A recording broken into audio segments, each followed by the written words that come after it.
A human tongue lies packed in salt inside a small oak box in The Hague, a short walk from the Dutch Parliament. Beside the tongue, a finger.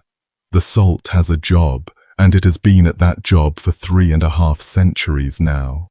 For over 100 years, the city refused to put the box on public display, and once you know whose pieces these were and how they came off, you understand the hesitation. The tongue belonged to Johan de Witt. For almost 20 years he ran the Dutch Republic. At the exact moment the Dutch Republic was the wealthiest place on the planet, the height of what we now call the Dutch Golden Age. He was, in everything but title, the Prime Minister of Europe's greatest trading power. The finger belonged to his older brother Cornelis, a war hero, the man who had sailed with the fleet that humiliated England on its own rivers. On the 20th of August, 1672, a crowd of their own countrymen dragged both brothers out of a jail in the middle of The Hague, shot them, clubbed them, stabbed them, hauled the bodies to the public gallows a few steps away, strung them up naked by the ankles, cut them open, pulled out their organs, sliced off their fingers and ears and noses and lips, carved out their hearts, roasted pieces of them over fires and ate them. What was left got sold. A finger went for 15 to 20 pennies. An ear fetched a bit more. For years afterward, in certain pubs around The Hague, you could have a beer under a scrap of the former head of government, pinned up behind the bar like a trophy. Nobody was ever punished for it. Several of the men involved got promotions. The Dutch still call 1672 the Rampjaar, the disaster year. In a country with a very long history of floods, wars, sieges and plagues, this one year holds the title, and the afternoon of the 20th of August is the darkest hour inside it. A modern European state, tolerant, rich, obsessed with law and paperwork, stood in a public square in broad daylight, and watched a crowd butcher 2 of its most distinguished citizens, and then take the pieces home. Today I want to walk you through the whole thing.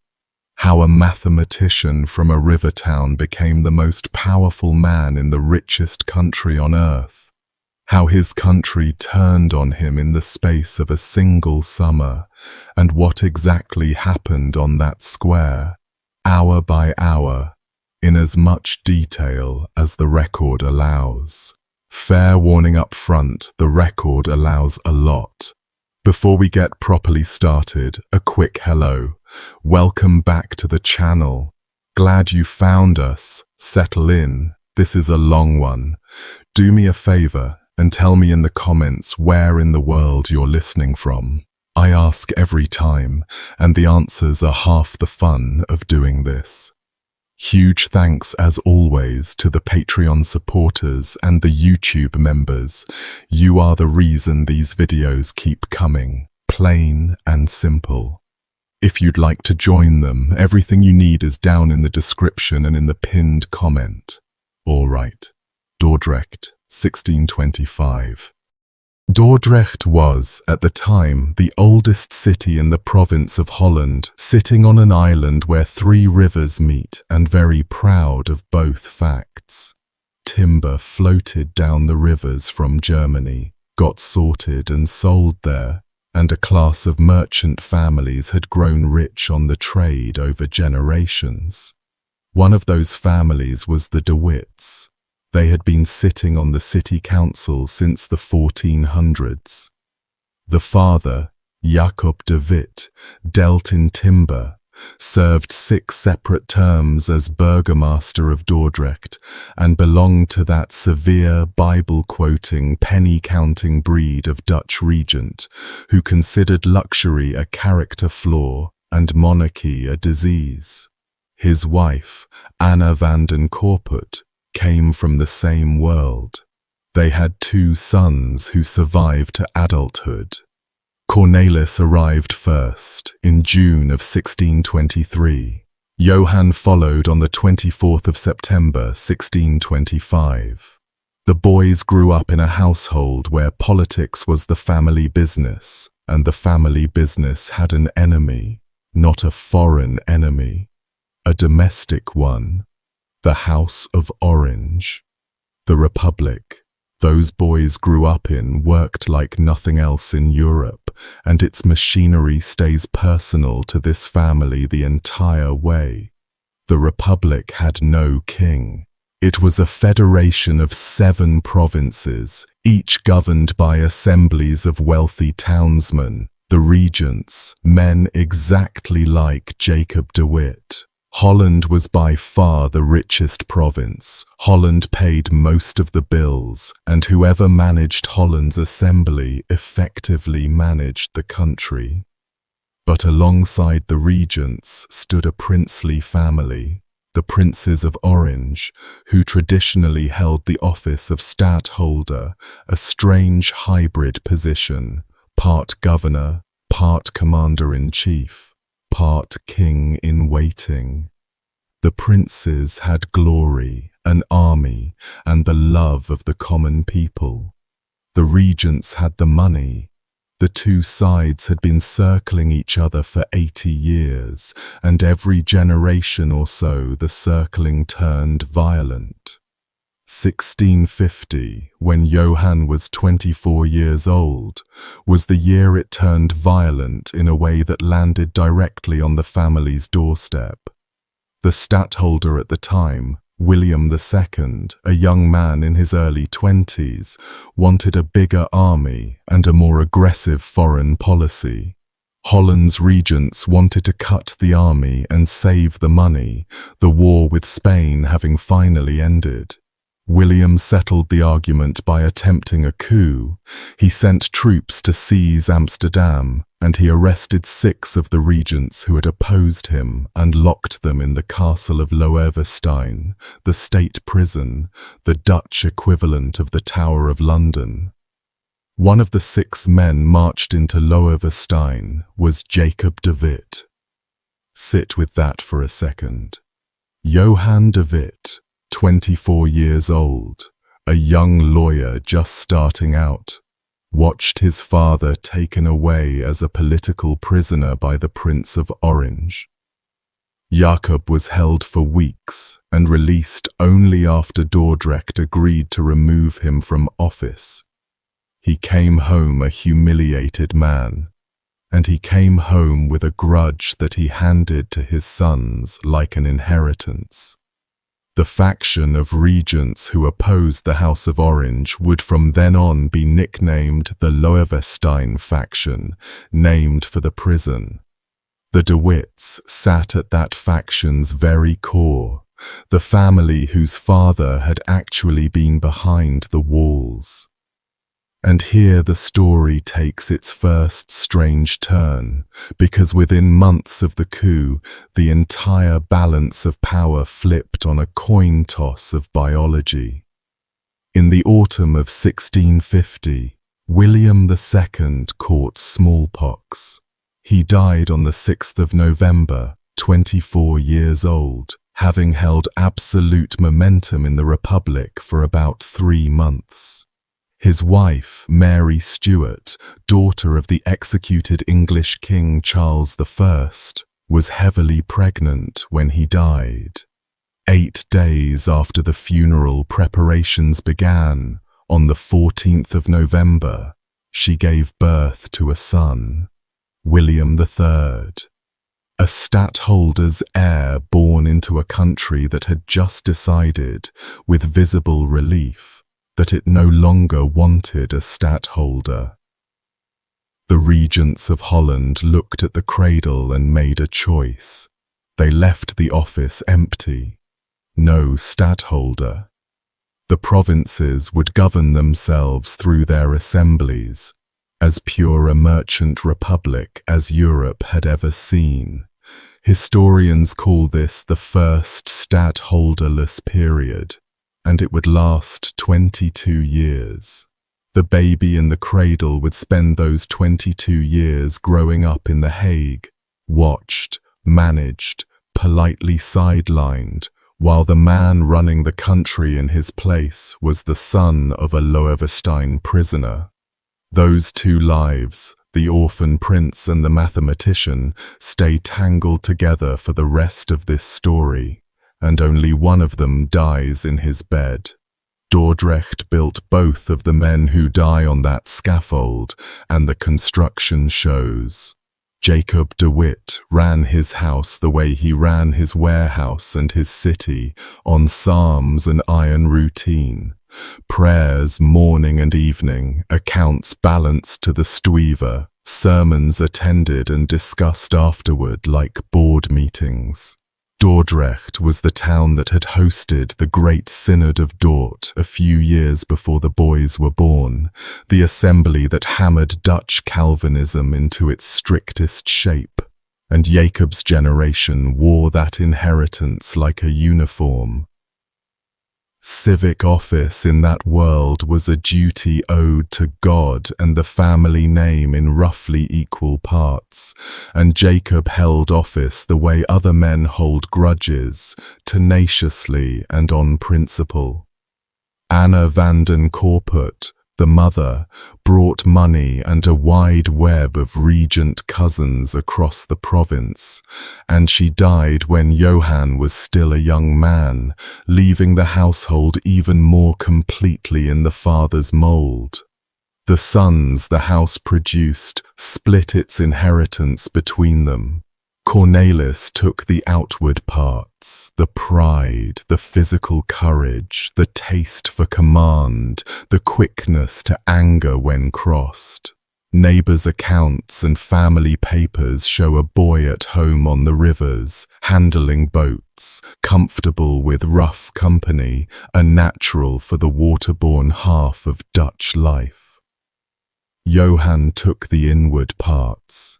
His schoolmasters at the Latin school flagged him early as something unusual, a memory that held whatever touched it, and a taste for problems other children fled.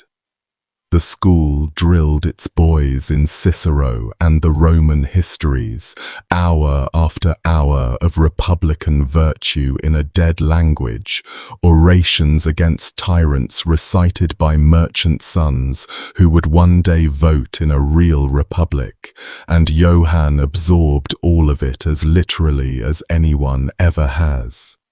The brothers came out of that schoolroom close, and they stayed close for life, in a stream of letters that still survives, two men who disagreed about plenty and never once, in 40-odd years, broke with each other. On the last morning of their lives, that closeness is the trap. About the coup of 1650, a few details fill in the shape of the family wound. William II's strike at Amsterdam actually miscarried on its own terms. His troops got tangled in fog and foul weather on the night march. A warning reached the city. The gates shut, and the great coup ended in a negotiated climb down. The arrests were where the prince salvaged his pride. 6 deputies of Holland, seized without charge, without trial, without any pretense of law, carried off to Loevestein Castle on the water, medieval walls, state prison, the place Dutch schoolchildren knew from the stories of Hugo Grotius escaping in a book chest. Jacob de Witt sat behind those walls for weeks as a demonstration, a hostage to his own city's obedience. No accusation was ever produced, because none existed. His offence was voting the wrong way, on budgets. Dordrecht bought his release by stripping him of office, and he came home to a town that had traded him for quiet. An experience with its own particular flavour of bitterness. Johan was in The Hague through all of it, a young advocate watching the law he practiced get set aside by a 24-year-old with cavalry, and everything he built later, every legal wall he raised around princely power, runs straight back to those weeks. He never said so in as many words. He didn't need to, the whole career says it. Then the smallpox, the funeral, the cradle, and in January of 1651, something remarkable convened in The Hague, the Great Assembly, delegates of all 7 provinces gathering in the Ridderzaal to decide what the Republic would be without its prince. They decided, in effect, that it would be itself. No new stadtholder in Holland, no new captain general over the Union's army, the provinces sovereign in their own houses.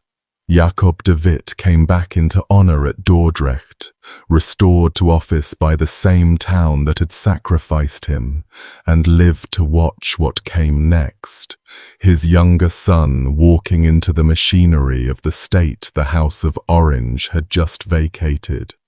Fathers hand down businesses all over the world.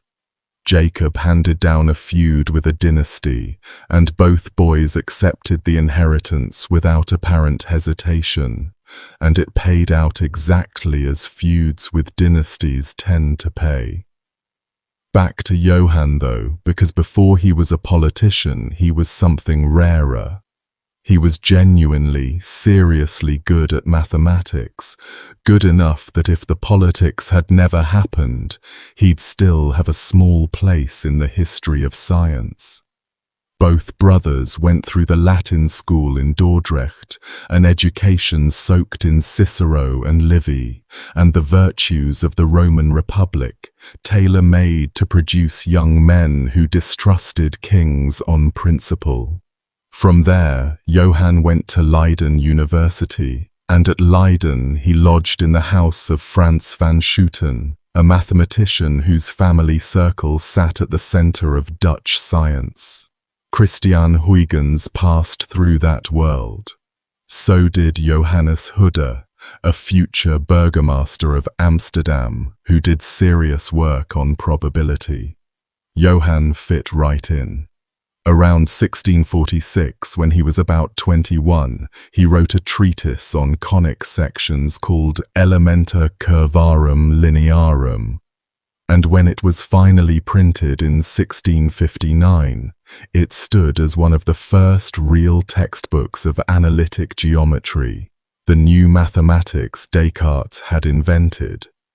Huygens praised it. Decades later, Isaac Newton knew of it. A student work, written in his spare hours, and it outlived him in university libraries.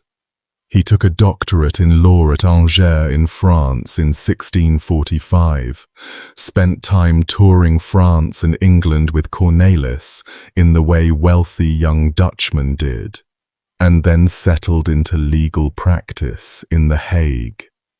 And by all accounts, he was a particular sort of young man, careful with money to the point of family legend, plainly dressed, precise.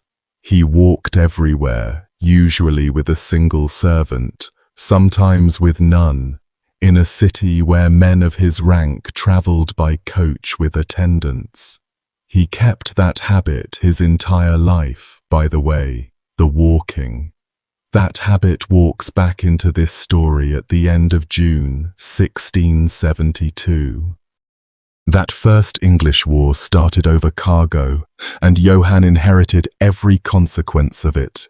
The two republics, Protestant cousins, natural allies on paper, were also the two great commercial predators of the age, and in 1651 England's Parliament passed the Navigation Act, a law aimed with a jeweller's precision at the Dutch carrying trade, requiring goods entering England to arrive in English ships or ships of the goods' origin.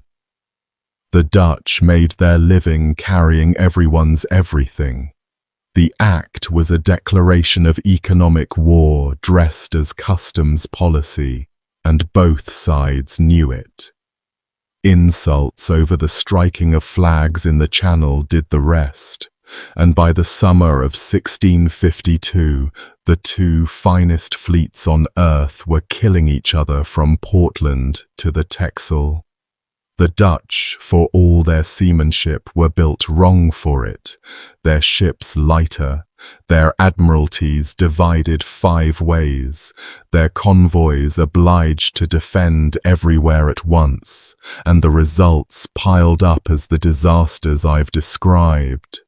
That was the fire the 27-year-old was hired into, and the lesson he took from it, that the Republic's life hung on its fleet and its credit, and on never fighting without need, became the fixed rule of the next 2 decades.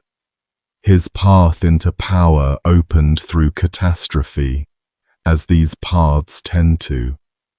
In 1652, the Republic stumbled into its first naval war with England, and the war went badly.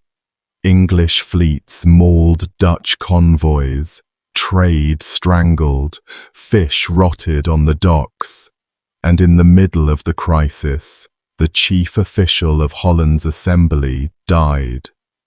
That office was called the Grand Pensionary, the Raad Pensionaris, and on paper it was a clerical job.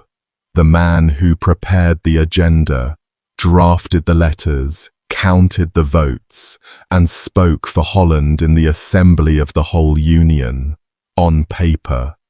In practice, the man who prepares every agenda, drafts every letter, recites every dispatch aloud, and manages every vote is the government, especially when the province he speaks for pays nearly 60% of the entire Union's budget. Holland's regents needed someone with a huge appetite for paperwork, a lawyer's brain, and reliable Loevestein politics. The depth of the crisis in 1653 explains why a province of cautious old men handed its machinery to someone so young. The war had reached into every Dutch kitchen. The herring fleet, the great silver mine of the North Sea, sat idle in port because English cruisers took the buses as fast as they sailed. Merchantmen by the hundreds swung at anchor in the roadsteads, going nowhere, their cargoes spoiling and their crews unpaid, and unpaid sailors filled the town squares with exactly the mood you'd guess. In several towns, crowds turned Orangist on the spot, demanding the toddler prince be proclaimed, on the theory that God withheld victory from a country that snubbed its natural house, and magistrates had stones through their windows to help them consider the theology. The government of Holland was, functionally, a committee without a spine, and everyone knew it. Johan had been visible in the middle of the mess for 3 years already. Dordrecht had made him its pensionary, its standing voice in the States at 25, and through the war's worst months, he had been carrying an outsized share of the drafting and the counting, while older men wrung their hands. The regents looked around the chamber for a spine and found a mathematician. They chose Jacob de Witt's younger son. On the 30th of July, 1653, Johan de Witt became Grand Pensionary of Holland. He was 27 years old. Militia units in Dordrecht refused to fire the customary salute in his honor out of loyalty to the little Prince of Orange, and pamphlets appeared almost immediately calling him a traitor's son. The hostility was there on day one, in other words. It never fully went away. It just went quiet for 20 years, waiting for a bad summer. The first thing he did was end the war, and the way he ended it tells you exactly who he was and plants the seed of everything that happens later. The English at that point were a republic themselves, ruled by Oliver Cromwell, and Cromwell had one non-negotiable demand for peace. The infant William III was the grandson of Charles I, the king Cromwell had beheaded. Cromwell did not want an Orange Restoration in the Netherlands feeding a Stuart Restoration in England, so he demanded that the province of Holland pass an act, a secret one, binding itself never to appoint the child or any Prince of Orange as stadtholder. De Witt negotiated it, manoeuvred it through Holland's assembly without telling the other 6 provinces what was in it, and attached it to the peace treaty of 1654. It's known as the Act of Seclusion, and when it leaked, and of course it leaked, the country erupted. Preachers thundered from pulpits. The other provinces howled. Orangist pamphlets accused De Witt of selling out a 4-year-old orphan to his grandfather's executioner. De Witt rode it out, calmly, with position papers. He wrote a long public justification arguing that the Republic was safer and freer without any single eminent head, that stadtholders drift toward monarchy the way water drifts downhill, and that Holland had every legal right to run its own affairs. That argument grew into a whole governing philosophy his circle called the true freedom. Freedom, in their vocabulary, meant no prince. Businessmen would govern. Wars would be avoided where possible because wars are bad for trade. Religion would be kept moderate, and the House of Orange would be treated with courtesy and given nothing.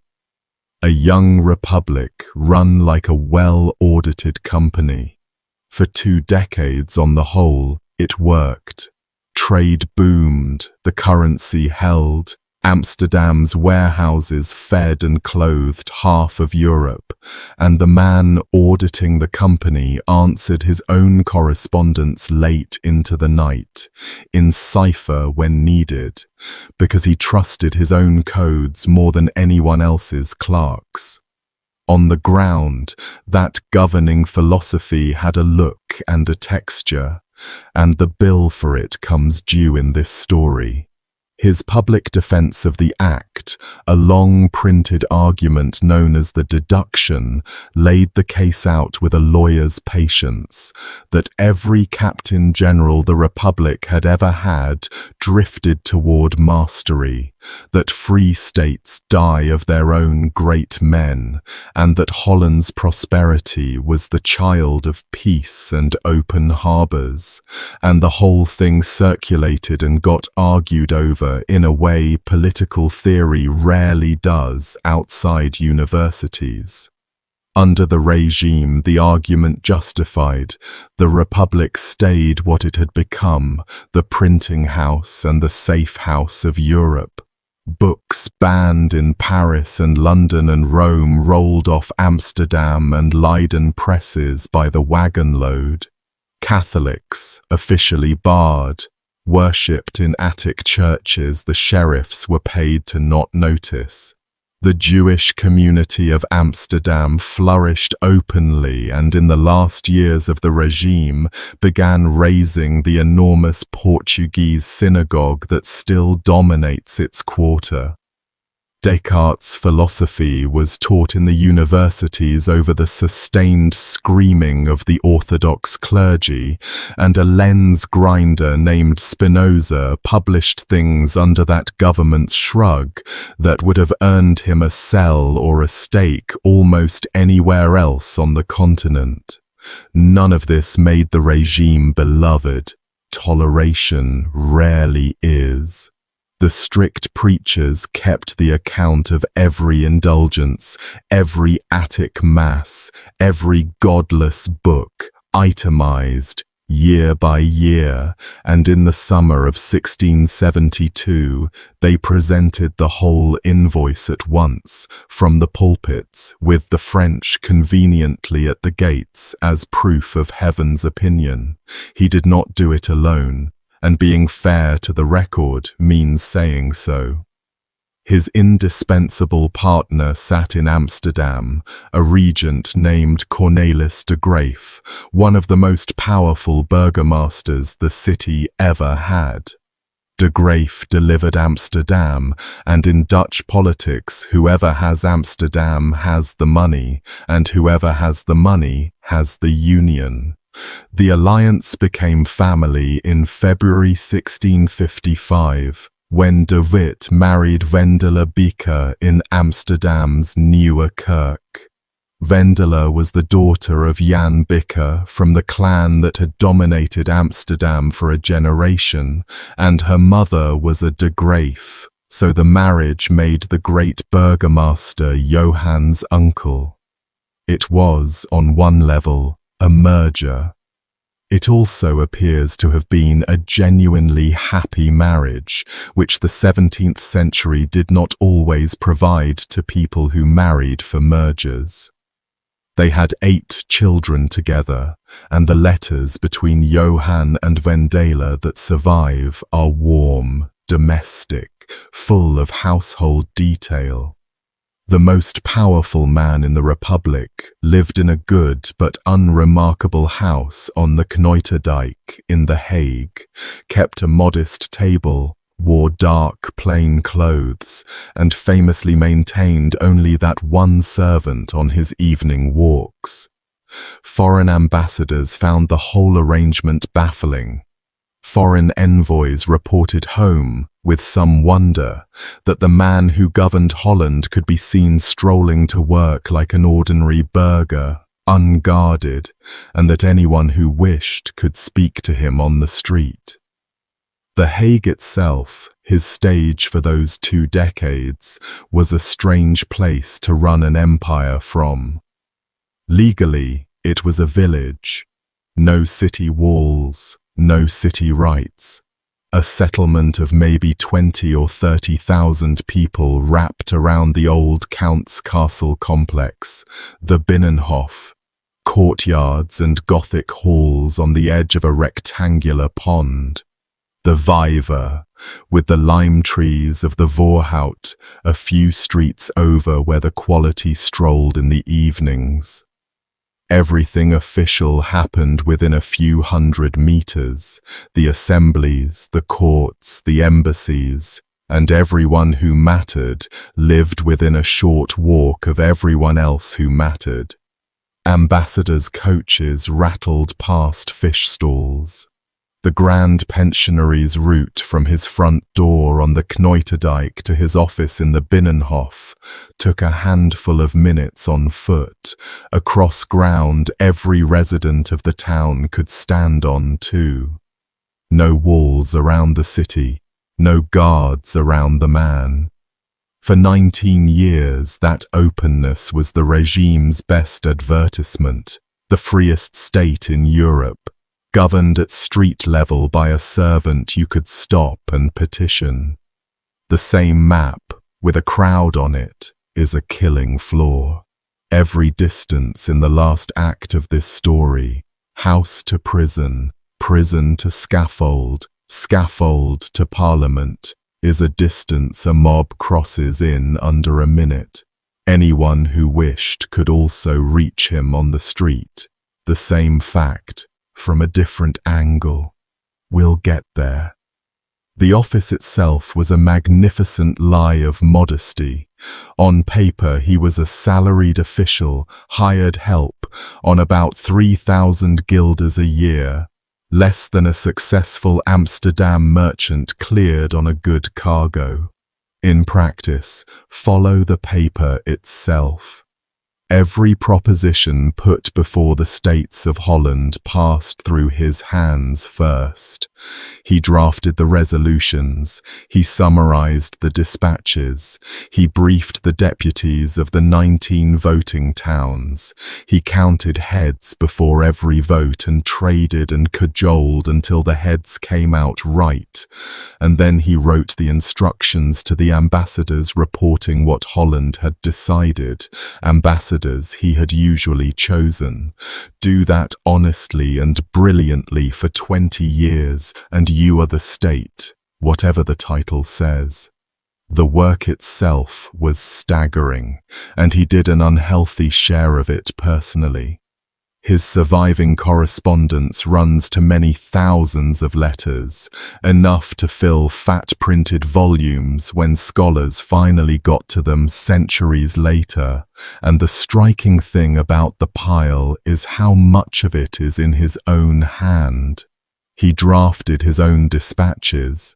He kept the threads of a dozen simultaneous negotiations, Paris, London, Stockholm, Madrid, the German courts, current in his head, and visitors describe him reciting the exact state of each from memory, terms, dates, sticking points, without a note in front of him. And the ciphers were his private passion. Diplomatic mail moved in code, intercepted mail moved in other people's codes, and de Witt worked on both ends himself, devising cipher keys for Dutch envoys and sitting up at night breaking intercepted correspondence, the mathematician's hobby turned instrument of state. Foreign intelligence services eventually learned to assume that anything sent through the Republic was being opened and solved by the Grand Pensionary personally, and they were frequently right. Foreigners who met him kept writing home the same baffled report. The English ambassador William Temple, a professional skeptic paid to find Dutch weaknesses, described the most powerful man in the Republic living like a middling lawyer, answering his own door on occasion, dressed like his clerks, walking the streets among the people he governed, and, this above all, unbuyable. The customary presents that greased every court in Europe got politely declined or handed over to the state. Offers that couldn't be declined got recorded. In an age when public office was universally understood as a license to skim, the books of a man who controlled the greatest money flows in the world balanced to the last penny, and stayed balanced for 19 years, and even his enemies, who accused him of everything else, mostly gave up accusing him of theft, since nobody could keep a straight face. The wedding itself, in February 1655, was an event Amsterdam could price at a glance. Wendela was 19, from the innermost ring of the city's ruling clans, the Bickers, who with the de Graeffs had run Amsterdam for a generation from their canal houses, and the Nieuwe Kerk ceremony joined Holland's chief servant to Holland's chief city in the most literal way available. Her dowry was substantial, and her connections were worth more than the dowry. The marriage outgrew its politics. The pair set up in The Hague on a scale modest by her family's standards and entirely typical of his, and the household they ran for 13 years comes across in its surviving traces as a genuinely close one, in an age and a class where that was luck rather than expectation. Home, after 1655, meant Wendela and a house filling with children. 8 were born, 4 lived to grow up, 3 daughters, Anna, Agneta, and Maria, and a son, another Johan, the youngest. The domestic letters that survive show a man who wrote to his wife about fabric and children's fevers with the same care he gave treaty drafts, and a marriage that functioned by the visible evidence on real affection. He had one visible extravagance, and even that was mental.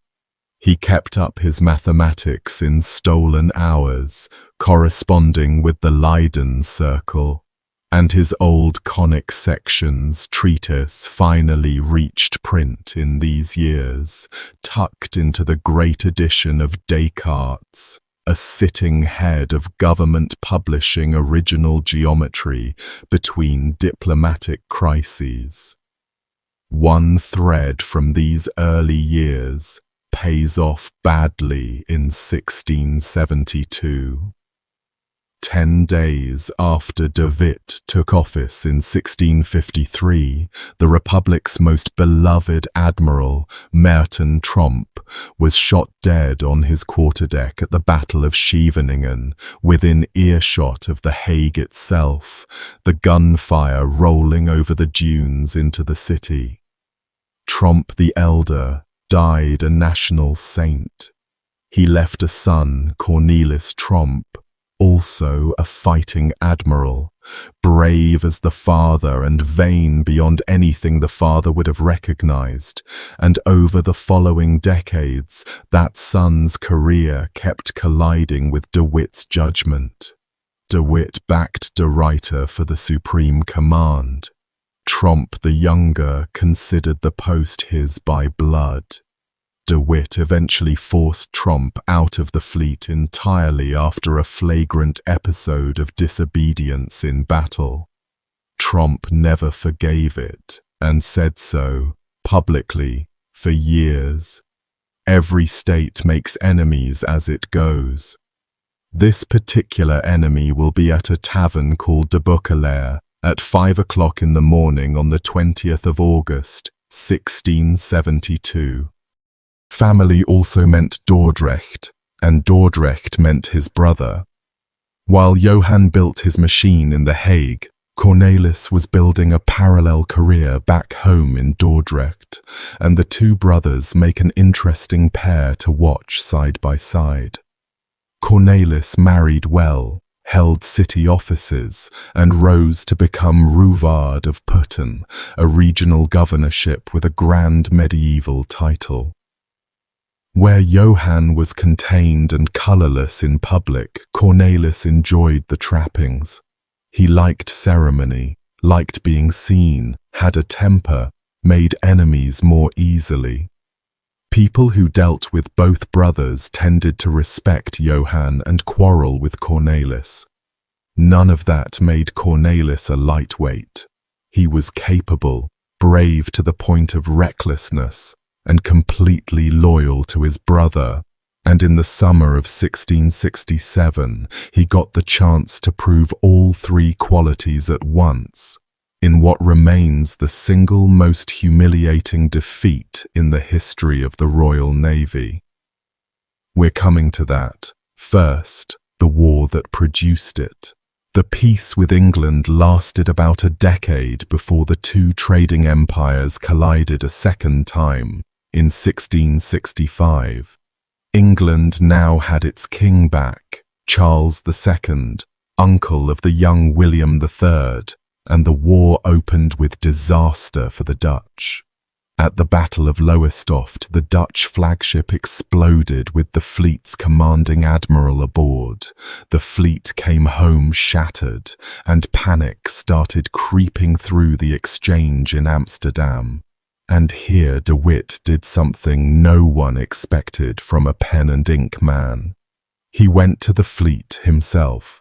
As the deputy of the States, he boarded the ships, reorganized the officer corps, oversaw repairs, and at one point personally took soundings in the northern channels to prove to the skeptical captains that the big ships could pass through waters they'd always avoided. The sailors, who had every reason to sneer at a lawyer in their rigging, ended up impressed.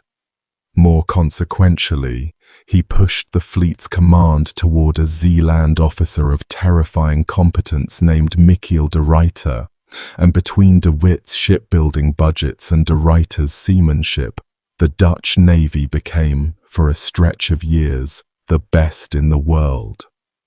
The middle years of that war ground both nations down brutally, and the grinding set up the finale.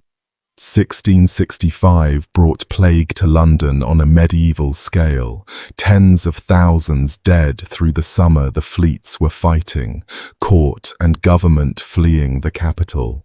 1666 brought the 4 days battle, and the name undersells it. 4 consecutive days of fleet action in the Channel, the longest sea fight of the Age of Sail, thousands of men killed or burned or drowned, English squadrons mauled so badly that Londoners could smell the pitch smoke off the returning wrecks. De Ruyter's masterpiece, and behind de Ruyter's masterpiece, de Witt's shipyards. Because the fleets that fought those battles were rebuilt every winter, with money the Grand Pensionary conjured out of Holland's credit, while England's exchequer ran dry. The English answered with one of the nastier strokes of the war, a raid in August 1666 on the anchorage inside the Vlie, where a squadron under an officer named Holmes burned upward of 140 Dutch merchant ships at their moorings, and then, for good measure, put the torch to the town of West Terschelling, an undefended fishing community, houses, church and all. The Dutch called it Holmes's bonfire and swore over it. A few weeks later, London itself caught fire and burned for 4 days, and Dutch pulpits, with grim satisfaction, invited their congregations to consider the bookkeeping of the Almighty. Nations in that mood do not make gentle peace. They look for the stroke that ends arguments. By 1667, England was broke, plague-ridden, and freshly burned. London had lost 1/3 of itself in the Great Fire. Charles II, out of money, laid up his biggest warships at their moorings in the River Medway, behind a chain near the dockyards at Chatham, and opened peace talks, assuming the campaigning season would pass quietly while everyone haggled. De Witt looked at the situation and decided to end the war with an exclamation mark. He ordered the fleet to sail up the Thames estuary and into the Medway to the ships at anchor and burn them where they lay, and to make sure the admirals, who thought the plan was insane, actually carried it out, he sent his own brother along as the government's man aboard, with authority to overrule hesitation. Cornelis de Witt, on the deck of a warship, in English home waters. It worked beyond anything they dared put in writing. In June 1667, the Dutch broke the chain across the Medway, sailed past the forts, and set the English fleet on fire at its own moorings. The flames were visible for miles. Londoners heard the guns up the river and thought invasion had come. Samuel Pepys, who worked for the Navy, wrote in his diary that he sent his wife and his gold out of the city, and feared being torn apart himself by his own countrymen for the Navy's failure. Funny how that image keeps coming around. And to finish the performance, the Dutch towed away the Royal Charles, the pride of the English fleet, the very ship that had carried the king home to his restoration, and brought it back to Holland as a souvenir. Its carved stern decoration is still in the Rijksmuseum in Amsterdam today. You can go look at it. The Peace of Breda followed within weeks, on Dutch terms. Cornelis came home a national hero, Dordrecht hung a commemorative painting of him in the town hall, Cornelis in armor, baton in hand, the burning ships behind him, wreathed in allegory like a Roman conqueror. He commissioned versions of it himself, sat for it proudly, put it on public display. 5 years from now, a mob holds a knife to that painting. The Medway echoed for years, and it marks the summit the fall gets measured against. England took the humiliation into its language. Men said the Dutch in the Medway the way later generations would name their own national disasters. The Chancellor Clarendon was hounded from office and the country within months, and the Royal Charles's gilded stern, carted around Holland, drew paying crowds. The peace signed at Breda gave the Dutch the trading terms they'd fought for. At home the brothers stood, for one bright season, exactly where their father's ambitions had aimed them. The states voted Cornelis honours and a gold cup for his conduct on the expedition. Poets compared him to Roman consuls, and that painting went up in Dordrecht's town hall with civic ceremony. Johan, characteristically, declined every honour offered and went back to his desk. The Republic's credit stood at heights no other state could borrow at. Its fleet had just proved it could reach into an enemy's home rivers, and its chief servant was 41 years old, and, as far as anyone could measure, at the absolute peak of his powers. For Johan, the years around Breda were the summit. The Republic stood victorious, solvent, and diplomatically central.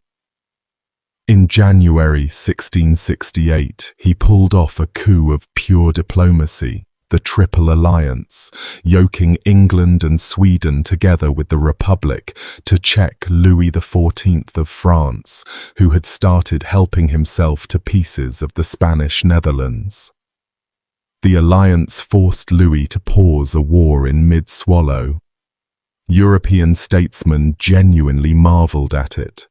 A republic of merchants, with no king and no court, had just told the two most glamorous monarchies in Europe what to do and been obeyed.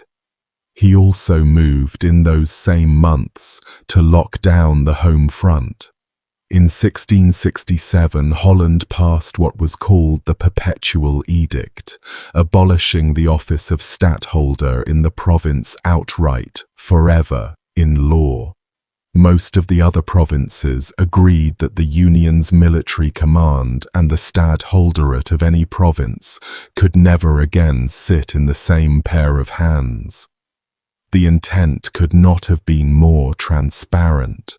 William III was now a young man, and this was the cage built for his adulthood, every door welded in advance. About William, though, one detail cuts against the neat picture of enemies. The states of Holland had made the fatherless prince a child of state, responsible for his upbringing, and from 1666, the man who personally supervised his political education, week by week, was Johan de Witt. The Grand Pensionary visited his young rival regularly and taught him statecraft himself. Sometimes they played tennis together, real tennis, the indoor game, at the courts in The Hague.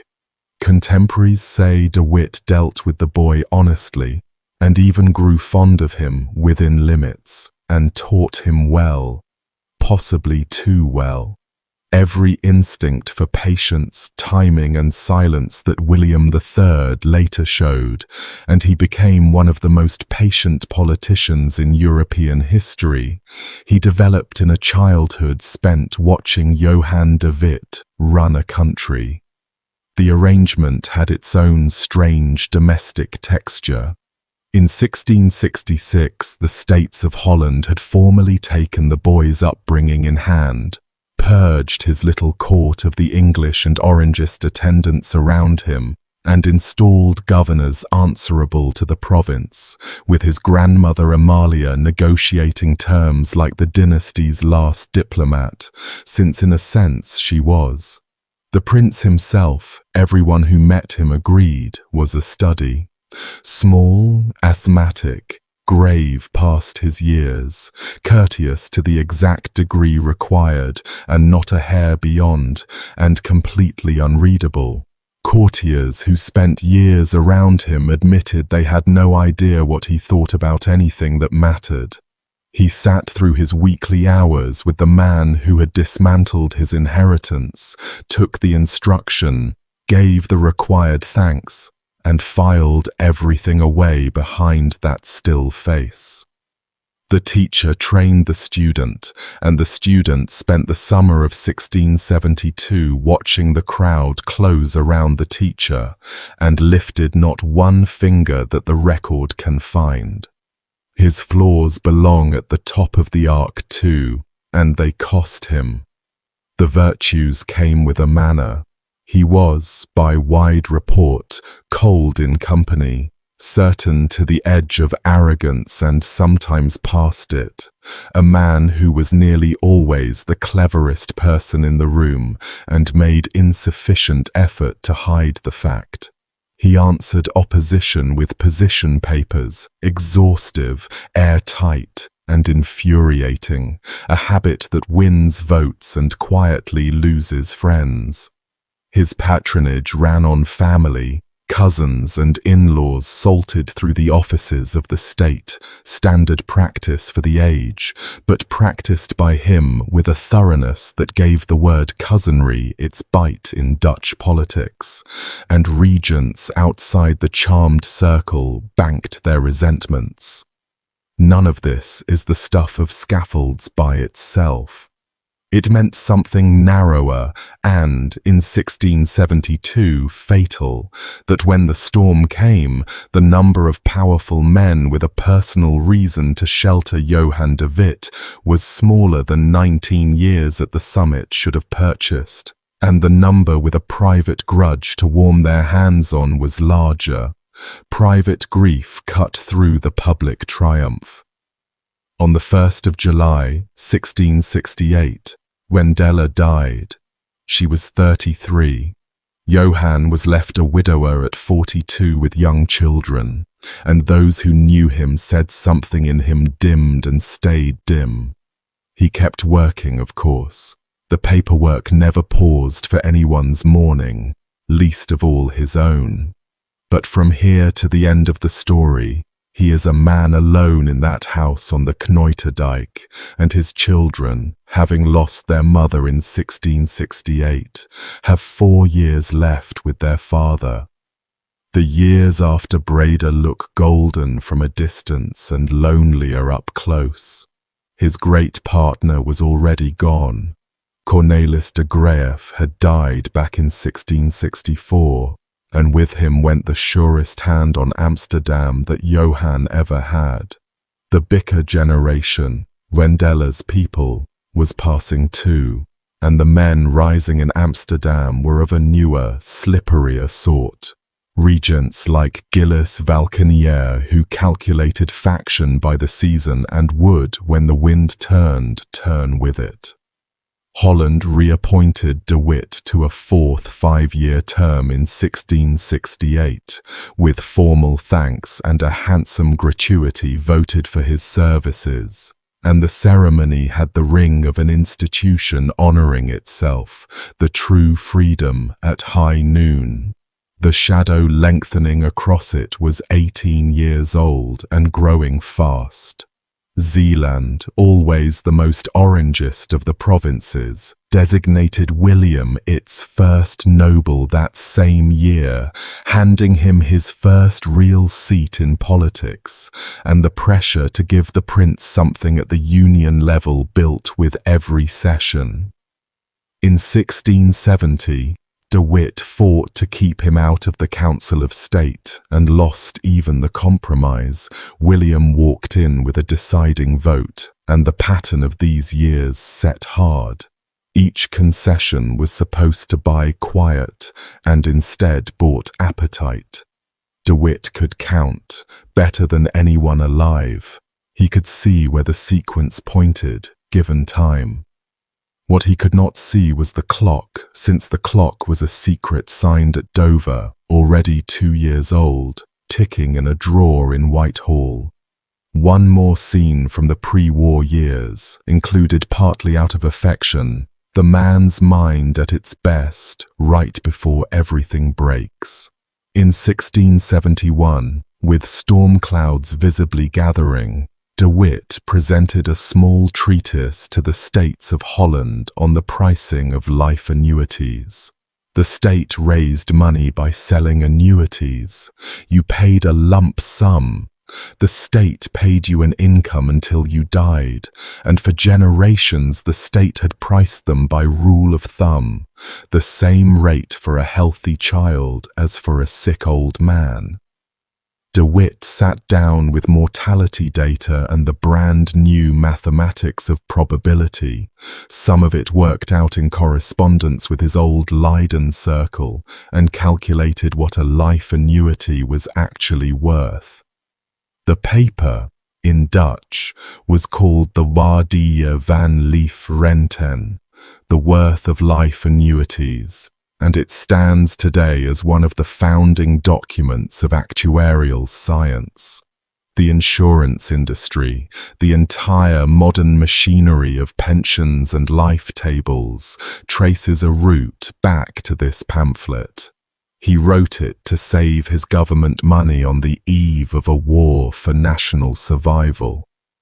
A man calculating precisely the value of a human life, 1 year before a crowd in his own capital decided his was worth nothing. The war he was budgeting for arrived because of a betrayal he never saw. His beautiful Triple Alliance had a rotten plank in it from the start. Charles II of England had signed it publicly and within 2 years sold it privately. In 1670, at Dover, Charles concluded a secret treaty with Louis XIV, taking French money and pledging English fleets to a joint war of destruction against the Dutch Republic. The country that thought England was its ally was already marked for dismemberment, France taking the land, England taking the sea trade, the whole thing scheduled at leisure. French diplomats spent the next 2 years quietly buying up the Republic's other neighbours, the prince-bishops of Münster and Cologne, so that when the day came, the attack would arrive from every direction at once. De Witt heard pieces of it. Warnings reached him, some remarkably specific. And here his own system trapped him, so watch how the gears close on his hands. Rearming on land meant a bigger army. A bigger army meant a commander, and the only politically conceivable commander was William III, now 21, adored by the public, and the living negation of everything the true freedom stood for. Every guilder spent on the army was a guilder spent building his rival's throne, so the money had gone to the fleet year after year, while the land forces rotted. Fortress garrisons existed on paper and nowhere else.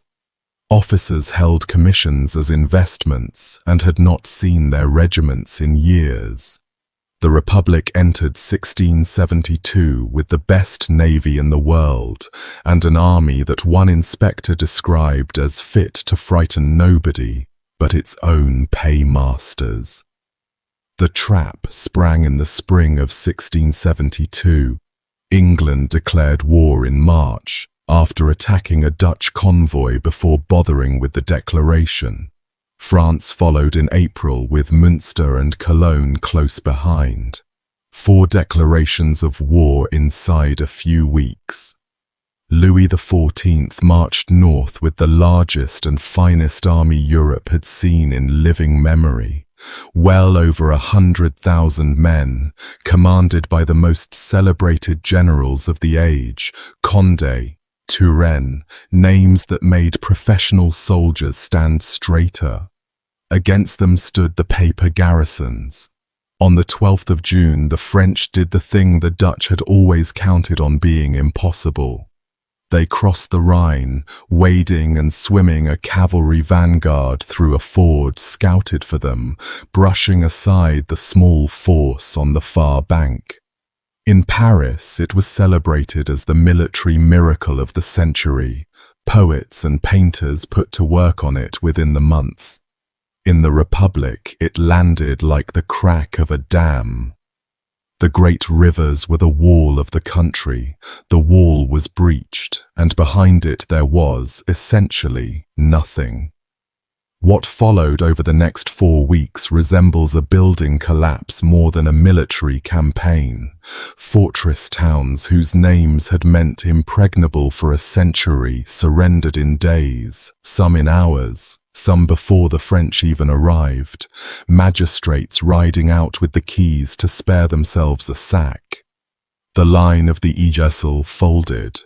Utrecht, one of the great cities of the Union, opened its gates without firing a shot, and the French cavalry rode in and stabled their horses in the cathedral cloister.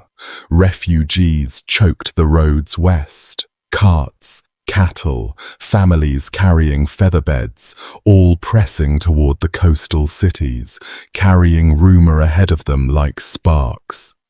Within a month of the Rhine crossing, 3 of the 7 provinces were gone, and the French stood within a comfortable ride of Amsterdam. Somewhere in those same weeks, the government did the thing defeated governments do. It asked the conqueror his price, and the answer sealed the mood that killed the brothers. An embassy went out to the French camp with Peter de Gros, one of the regime's own senior diplomats, at its head, empowered to sound out terms. Louis let them wait, then let them have it. The frontier provinces, gone, an indemnity running to tens of millions of guilders, roughly a war's cost, payable by the loser. Public establishment for the Catholic faith inside what remained. And the flourish that made even weary men sit up, a demand that every year, in perpetuity, the Republic send a solemn embassy to the French court, bearing a gold medal, thanking the king for the gift of peace. The terms leaked, as terms do, and they clarified the war wonderfully. The Republic was being eaten, and now everyone could see the teeth. Resistance hardened around the flooded line and the young prince, and the crowd, holding this new fury alongside the old panic, aimed all of it at the same address it had been aiming everything else, since the men who had supposedly caused the war and the men who had sued for that peace came, in the streets accounting, to the same name. De Groot, for the record, ended the year fleeing the country ahead of a mob himself. The regime's diplomats had learned what its founders were about to learn on the scaffold turf, that the customer for scapegoats buys in bulk. Down in the coastal towns that July, you could watch people pricing the end of their world. Passage on ships bound for Hamburg and the Baltic sold out and resold higher. Families of means crated plate and paintings and sent them to sea or buried them. Land anywhere near the flooded line lost its value between market days, and coin vanished into mattresses and garden plots as credit. The invisible cathedral the whole Dutch miracle stood on, buckled week by week. Through all of it, the state's clerks kept copying documents in fair round hands, the machine still turning while its owners planned flight. And in every market and every church porch, the same name did the work of explanation. One man had caused this, one family. Everyone said so, so it was known. The Dutch have a saying about that summer, and it stuck so hard that school children learn it 3.5 centuries later. The people were redeloos, the government was redeloos, and the country was redeloos. The people had lost their reason, the government had lost its grip, and the country was past saving. Money vanished from circulation. Depositors mobbed the Bank of Amsterdam, shops shuttered, prayers ran day and night, and in between the prayers, the preachers, most of them ardent Orangists who had loathed de Witt's tolerant regime for 2 decades, told their packed congregations exactly whose sins had brought God's punishment down on the land. The sins in question, the sermons made clear, were the grand pensionaries.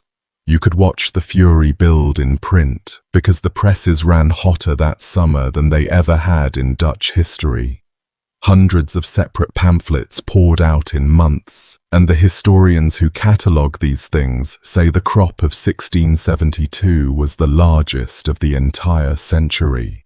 The mild ones called de Witt a bungler who had starved the army. The middling ones called him a tyrant who had caged the young prince God had appointed to save the nation. The strong ones said he had sold the country to Louis outright, that French gold was buried in his garden, that the traitor's body ought to be dealt with the way Dutch law dealt with traitors. Page through enough of them and a pattern rises off the sheets. They stop talking about removing him from office and start talking about his body. What should be done to it? Print first, practice later, the rehearsal happening in ink. The physical rehearsals started too. Crowds gathered outside regents' houses in town after town, smashing windows, demanding the prince be raised up. In Dordrecht that June, a mob surged into the town hall and forced the magistrates, with Cornelis de Witt among them, to sign the prince's elevation on the spot.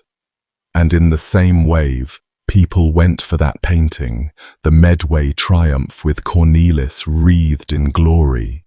Knives came out. The canvas with his painted face on it got slashed and mutilated by his own townsmen, while the real man stood in the building. If you want a single image for where the summer was heading, it's that one.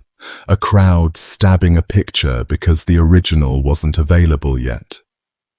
The dam in the Hague broke in early July. On the 3rd and 4th, with riots crackling through the towns and the militias openly siding with the crowds, the states of Holland gave way and repealed the perpetual edict, the cage built to last forever, gone in an afternoon. William III became stadtholder of Holland and Zeeland at 21, captain general of a broken army, and the single focus of every desperate hope in the country. The true freedom was over. What remained was the question of what would happen to the man who had personified it, and that question got its answer in stages, each stage worse than the last. The country itself, mind you, was in the process of being saved, and the way it was saved belongs even in this story. The regents did the one thing invaders could never take from the Dutch. They opened the sluices and cut the dikes, and they put the heart of Holland under water.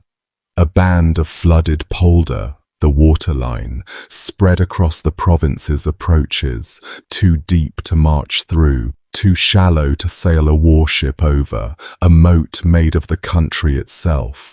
Farmers fought the demolition crews at the dikes, understandably, watching their land and livelihoods drown on government orders, and soldiers forced the breaches through at gunpoint. Through July the water crept over fields and orchards, and the French advance squelched to a halt in front of it. Amsterdam would not fall. The Republic would live. That autumn the drowned orchards rotted where they stood, and the smell of it hung over the province for months, the price of survival riding on the wind. None of that mercy extended to the De Witts. The water saved the country and did nothing for the two men who had run it, because by the time the waterline held, the crowd had already chosen its sacrifice. What that felt like at street level in The Hague, in the weeks before the worst of it, comes through the surviving letters and diaries with unpleasant clarity. Deputies arriving at the Binnenhof for sessions of the states pushed through crowds that jostled them, jeered them by name, and demanded the prince. Orange ribbons and orange cloth broke out on hats and sleeves everywhere at once, and a man without orange on him moved through the streets as a marked object. From the pulpits, preachers who had chafed under 20 years of the regime's tolerance now named its author almost openly. Sins enumerated, judgment promised, congregations sent home boiling. Town after town went through the same convulsion in the first days of July. Crowds outside the council chambers in Rotterdam and Gouda and Leiden and a dozen smaller places. Magistrates signing whatever the street required. Militias standing by with their arms grounded, watching, choosing. The De Witt name drew the worst of it everywhere. And through those same weeks, Johan's own letters stay level, businesslike, almost eerily so. A man drafting memoranda on troop dispositions and flood sluices, while the country outside his window called for his blood. Colleagues told him to his face that he no longer grasped his own danger. On the evidence of the 20th of August, they were right, and the misjudgment had a shape. He believed, as a matter of settled conviction, that between a citizen and a mob stood the law. And he had spent his whole life on the side of that proposition, and he was about to learn, at the door of a prison, what the proposition was resting on all along. The first blood came on a Tuesday night in June, and it came exactly where you'd expect if you'd been paying attention to the man's habits. The 21st of June, 1672. Johan de Witt worked late at the Binnenhof, the government complex, as he had worked late for 19 years, and near midnight he set off home on foot along the short route to the Knoiterdijk. One servant walked with him carrying a lantern, no guards. He had been offered guards repeatedly that summer and waved them off, saying, in effect, that a servant of the state had nothing to fear from the state's people. 4 young men were waiting in the dark. One of them, Jacob van der Graef, was the son of a judge on the province's own high court, 21 years old, well-born, well-educated, and marinated all summer in the pamphlets and the sermons. They knocked the lantern away and came at him with knives. De Witt was 46 and had no weapon drawn, and still he fought, and the fight left marks on both sides.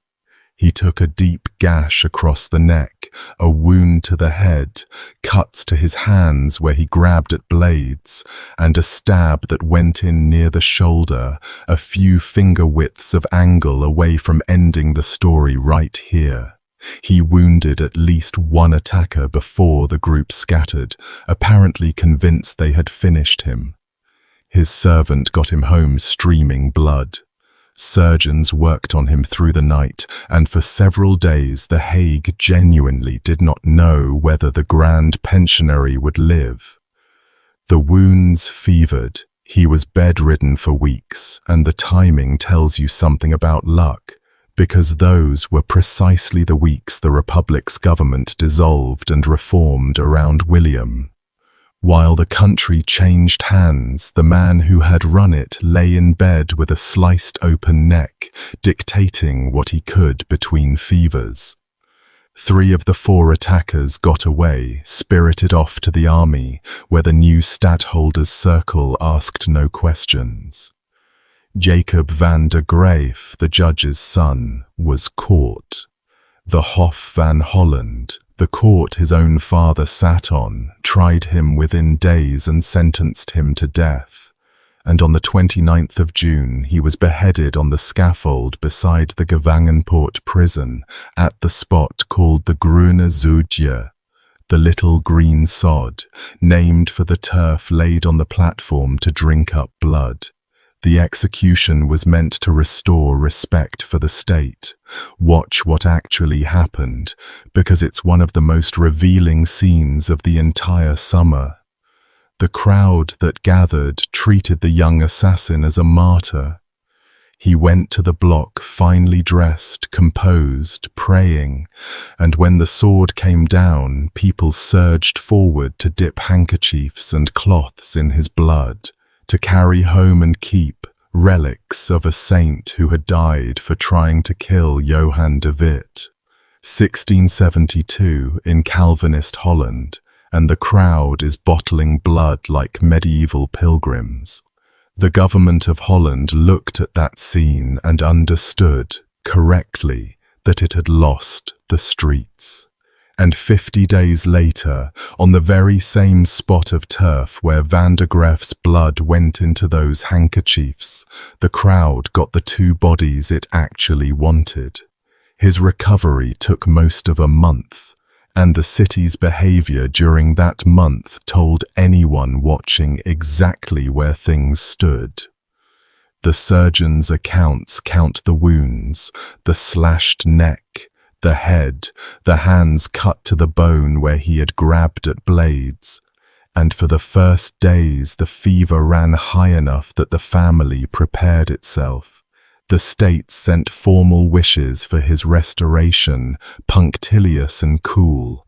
Out in the taverns, meanwhile, men drank open toasts to the 4 young heroes of the Knoiterdijk, and nobody arrested the toasters either. As for the 3 attackers who got away, they made straight for the army in the field, the prince's army, and there they stayed, untouched. No warrant followed them, and no officer gave them up. Ask yourself what it does to a country's temperature when everyone can see that stabbing the head of the government carries no cost provided you can walk as far as the nearest friendly regiment. The Hague saw it. The Hague drew conclusions. The same night as the attack on Johan, coordinated or not, men tried to force their way in at Cornelis's house in Dordrecht and were fought off. Cornelis by then was a sick man, worn down by a summer aboard the fleet, feverish, being nursed at home, his hero's laurels from the Medway already slashed on the town hall wall. Both brothers, in other words, spent early July flat on their backs, one knifed, one ill, while the pamphlets called for their heads with increasing specificity. Johan struggled up from his sickbed at the end of July, went before the States of Holland, and on the 4th of August resigned the office he had held for 19 years. His resignation speech was dignified, dry, and quietly devastating if you knew how to listen. He defended his stewardship, wished the new order well, and asked the states for one thing only: protection for his person and his honor. They thanked him for his services, voted him a seat on the High Court, and gave him nothing that could stop a crowd. By the time he resigned, the trap for his brother had already snapped shut, and the bait had a name: Willem Tichelaar. Everything from here runs through him. He was a barber surgeon from the village of Purge, down in Cornelis's district of Putten, and his reputation was, to put it charitably, established. He had a prior conviction, a documented history of perjury-adjacent trouble, and a personal grudge, having been on the losing end of a legal matter in which the Ruard's authority figured. In the 3rd week of July, this man presented himself to the authorities with a story. Cornelis de Witt, he said, had summoned him to his sick room in Dordrecht and offered him 30,000 guilders to assassinate the Prince of Orange. Take the story apart for 1 second, gently, the way a court is supposed to. A veteran statesman, sick in bed at the most dangerous moment of his family's life, hands a stranger of terrible reputation an offer that means death at the first whisper. With no intermediary, no deniability, no sense whatsoever. No corroborating witness ever appeared. No money, no letter, nothing beyond Titular's word. And Titular's word had a criminal record attached. The court knew all of this. Every judge who touched the case knew all of this. It did not matter, and that indifference is the whole tragedy of the moment. The accusation was a match tossed into a room already flooded with fumes. The public had spent months being told the de Witts were traitors, and here at last was a charge, a name, a specific crime against the beloved prince himself. Cornelis was arrested on the 24th of July, taken from his sickbed in Dordrecht and transported to the Hague, to the Gevangenpoort, the medieval gatehouse prison that stands to this day on the square called the Buitenhof, a minute's walk from the Parliament. Titular was lodged there too, as accuser, in gentler conditions. And for the next 4 weeks, the Hof van Holland proceeded to try a national hero on the unsupported word of a convicted liar, while the city outside the windows sharpened itself. Cornelis spent those weeks in a building that still stands, and every step of what follows can be walked today. They lodged him in the Gevangenpoort's better quarters, the Knight's Chamber. The room kept for prisoners of quality, a low space of brick and old timber over the gate passage, 1 barred window. Titular, his accuser, was kept in the same small building and kept comfortably, more guest than prisoner, an arrangement that says a great deal about which way the institution was leaning. The examinations dragged through weeks of August heat. Cornelis denied everything, consistently, contemptuously. And when the court finally brought accuser and accused face to face, the confrontation went the only way it could. Cornelis, sick, grey, half able to stand, looked at the barber from Purge and called him a bought perjurer to his face and challenged him to produce 1 witness, 1 letter, 1 guilder of the famous 30,000. Titular held to his story with the smoothness of a man who has nothing underneath it to trip over. The judges were not fools, and they were not unanimous. The record shows real resistance on the bench, votes against the sharper measures, at least 1 judge who wanted no part of what the process was becoming. Outside their windows the crowd gathered on the days of the sessions, and placards went up naming the court soft on treason, and each judge walked home through that. Courage held in some of them longer than you'd expect. It just didn't hold long enough, anywhere it counted. 2 things about that trial. The first thing is the torture.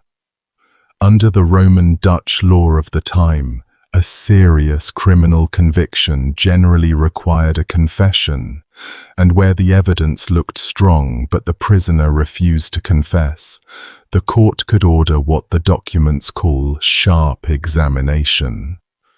In the Gevangenpoort, there was a room for this. It's still there. Tourists walk through it now. On the 19th of August, having gotten nowhere for weeks, the judges sent Cornelis de Witt into that room. He was 49 years old and already ill when they started. The session ran through the standard escalation of the Dutch rack and its accessories, The binding, the weights, the stretching that pulls joints to the edge of their sockets and past it, the screws. Cornelis screamed. The accounts agree he screamed. What he did not do, at any point through hours of it, was confess. Between the applications he talked back to his judges with a kind of scalded contempt, demanding they bring Titular in to face him, daring them to find one witness. At some point in the ordeal, tradition says, he began reciting Horace at them, in Latin, the ode every schoolboy of his class had by heart, the one about the man of justice and steady purpose, whom neither the fury of citizens commanding wicked things nor the face of the looming tyrant can shake from his ground. Whether he got through every stanza between the screams, the record can't promise. The detail was being told within weeks by people in a position to know, and Voltaire was still telling it a century later. One phrase from inside that room did get written down and has a ring of witness to it. At the worst of it, he cried out, "O God, now I feel that you are a great God, for now I feel no more pain." The body, past a certain point, stops forwarding the messages. The procedure itself followed forms, and the forms are their own horror. Dutch practice required a surgeon's attendance, the prisoner examined and certified able to endure the question, a clerk seated to take down whatever the pain produced, the judges present, everything minuted. The questions were put formally between applications, the same questions, in the same order. Did you offer Titular money? Did you compass the prince's death? And the applications escalated by rule. Cords, weights hung from the toes, the hoisting that takes the shoulders out of true, the screws. Cornelis was 49. Feverish before they began, and the session ran on for hours by the accounts, well past what the manuals of the day called moderate, and the clerk's minutes at the end of it recorded, for the prosecution's purposes, nothing. Every scream and no confession. They brought him out unbroken in the only sense that mattered to the law, no confession. And now the judges faced the corner they had built for themselves, acquit him and hand him back to a city that was promising murder in printed placards, execute him without a confession and break their own law in front of God and the profession. They chose the coward's diagonal. On the morning of the 20th of August, 1672, the court delivered a sentence that convicted Cornelis of nothing in particular and punished him anyway.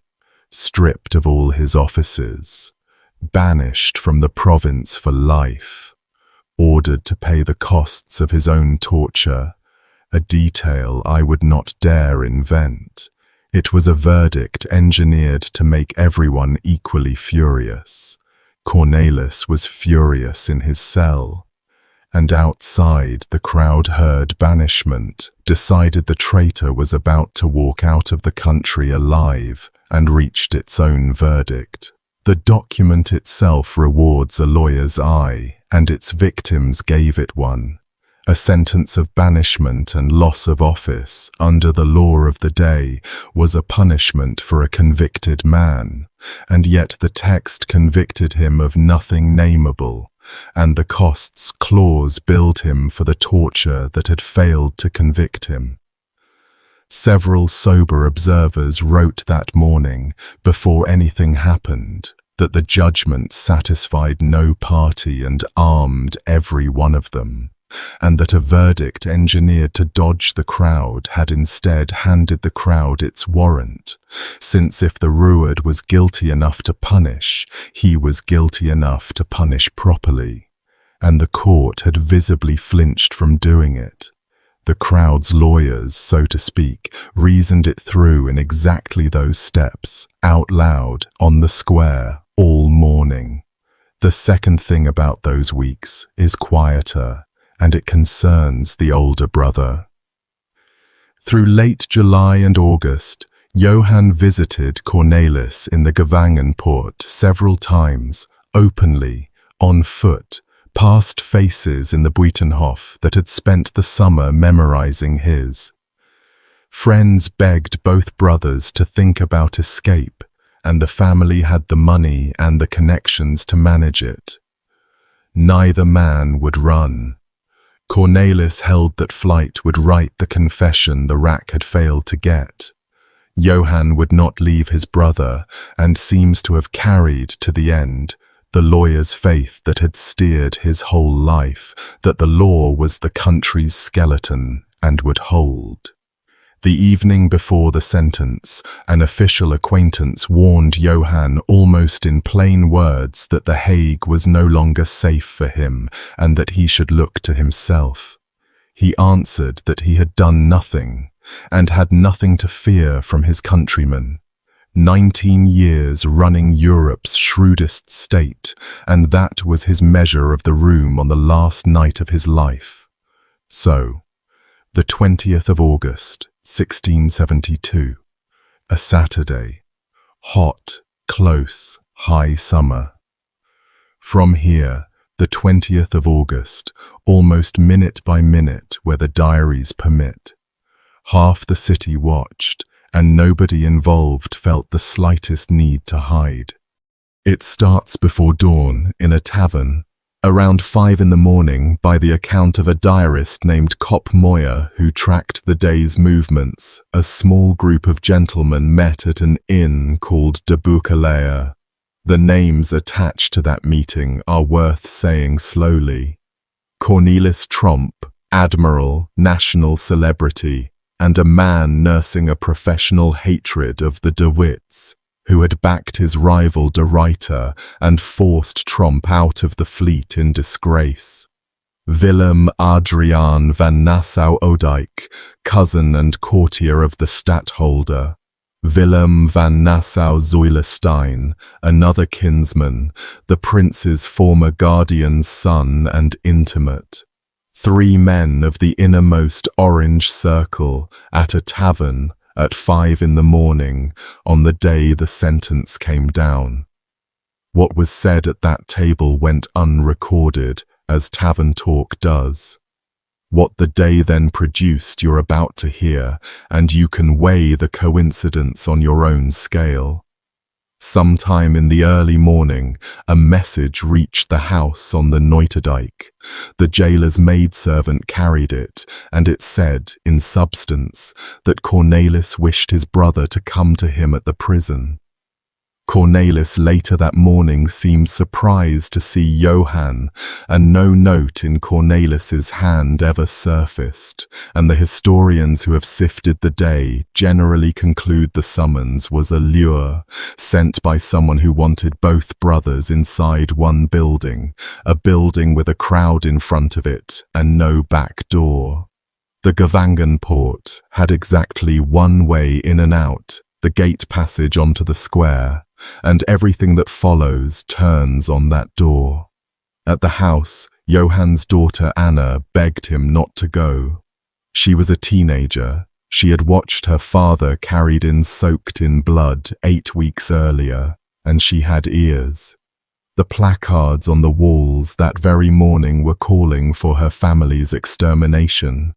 Her father reasoned with her the way he reasoned with everyone, patiently, from first principles. His brother had asked for him. The sentence was out, the worst was surely over, and the appeal needed preparing. He took a clerk or 2 and a servant, and he walked, of course he walked, the few 100 meters to the prison, and he passed through the one door at about 9:30 in the morning. Upstairs the brothers conferred. Cornelis, wrecked from the rack, could barely use his limbs and had to be helped even to dress.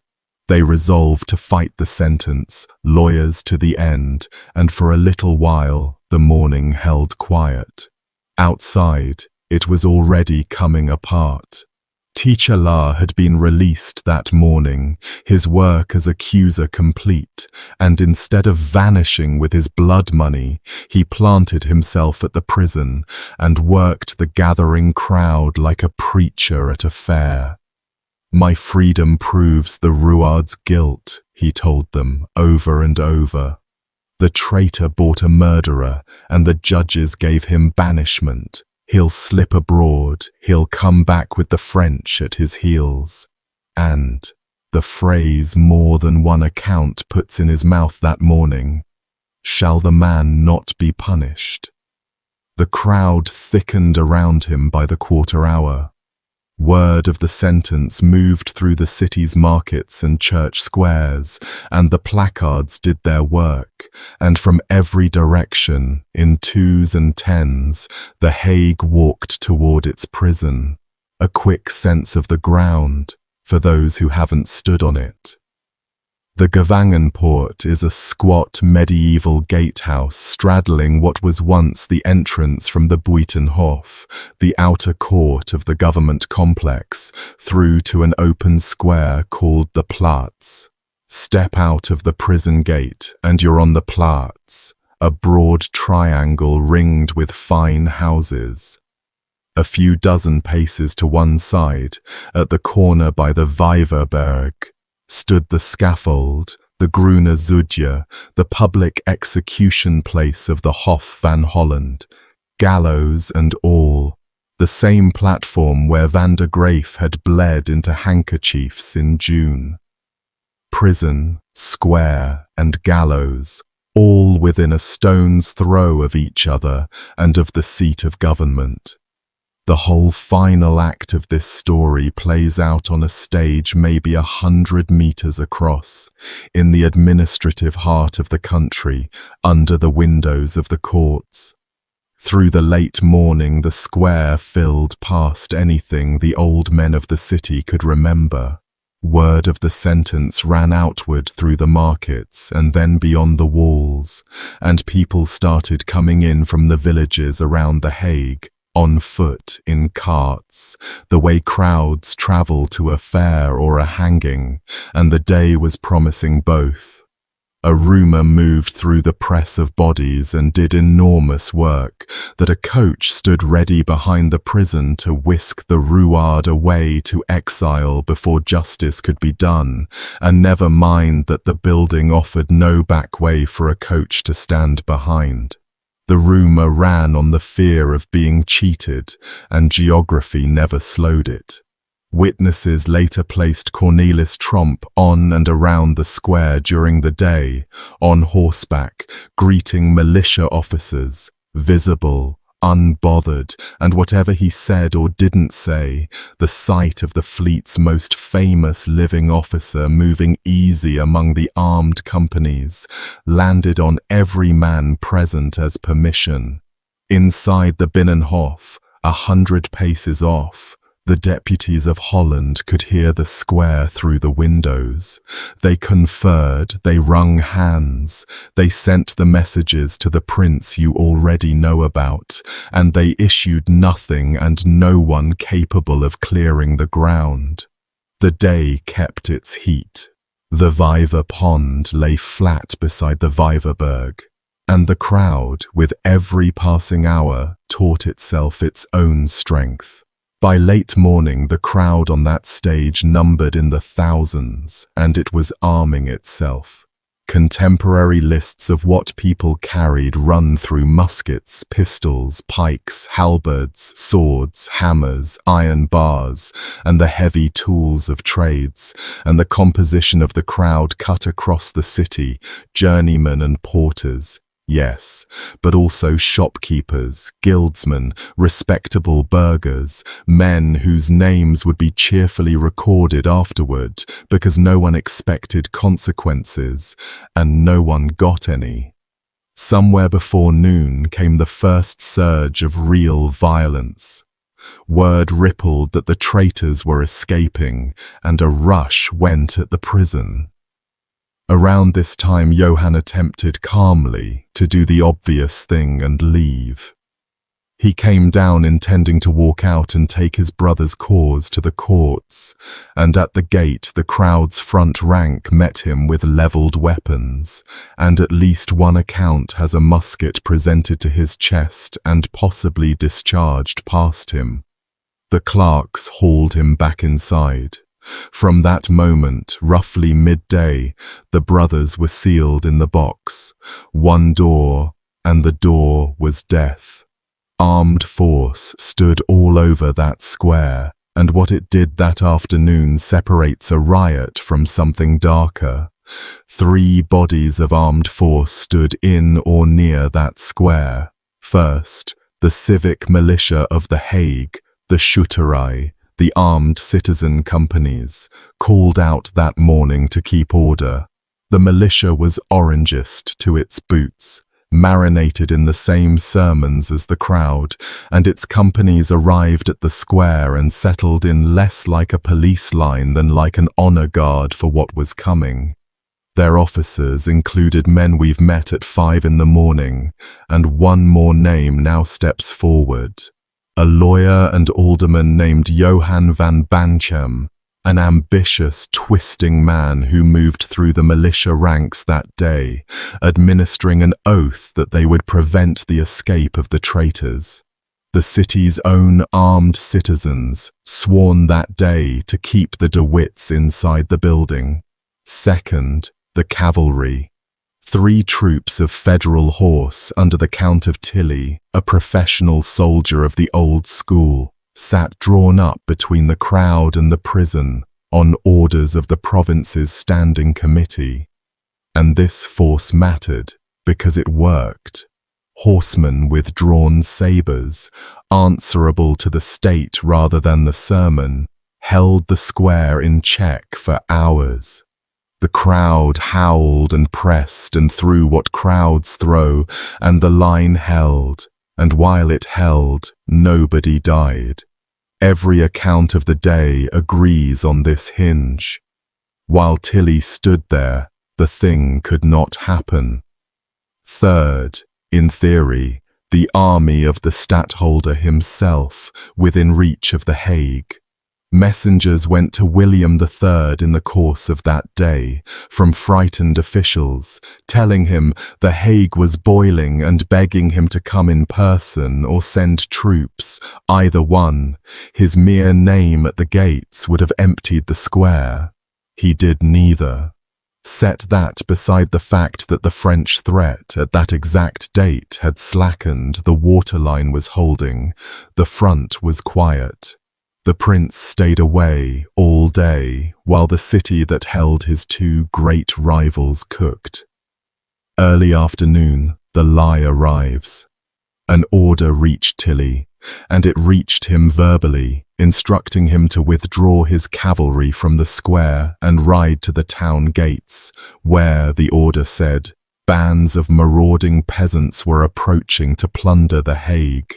Peasant looters, conveniently reported at the exact hour, requiring the exact force standing between the crowd and the prison.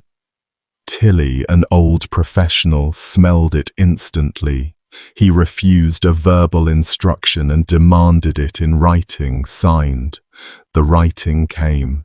The signatures on it belonged to the province's own commissioned councillors, respectable men, some of them possibly frightened men signing what the day demanded, and with paper in hand, Tilly had no legal ground left to stand on. He said, and more than one source preserves the sentence because the men around him repeated it for the rest of their lives, I will obey. But now the de Witts are dead men. He rode off toward the gates. His troopers found no peasants because there were no peasants, and behind him the square exhaled, and every man in it understood what the departure of the horses meant. The state had taken its hand off the latch. A short, terrible interlude sits between the cavalry's departure and the assault, and the accounts let us see both sides of the prison wall. Outside, the square reorganized itself. Earlier in the day, Tilly's troopers had broken up more than one rush at the gate, sabres flat, horses shouldering the front ranks back, and the crowd had learned patience from it, and now the patience paid off, and everyone felt the change arrive. The militia companies shifted up toward the building without hurry.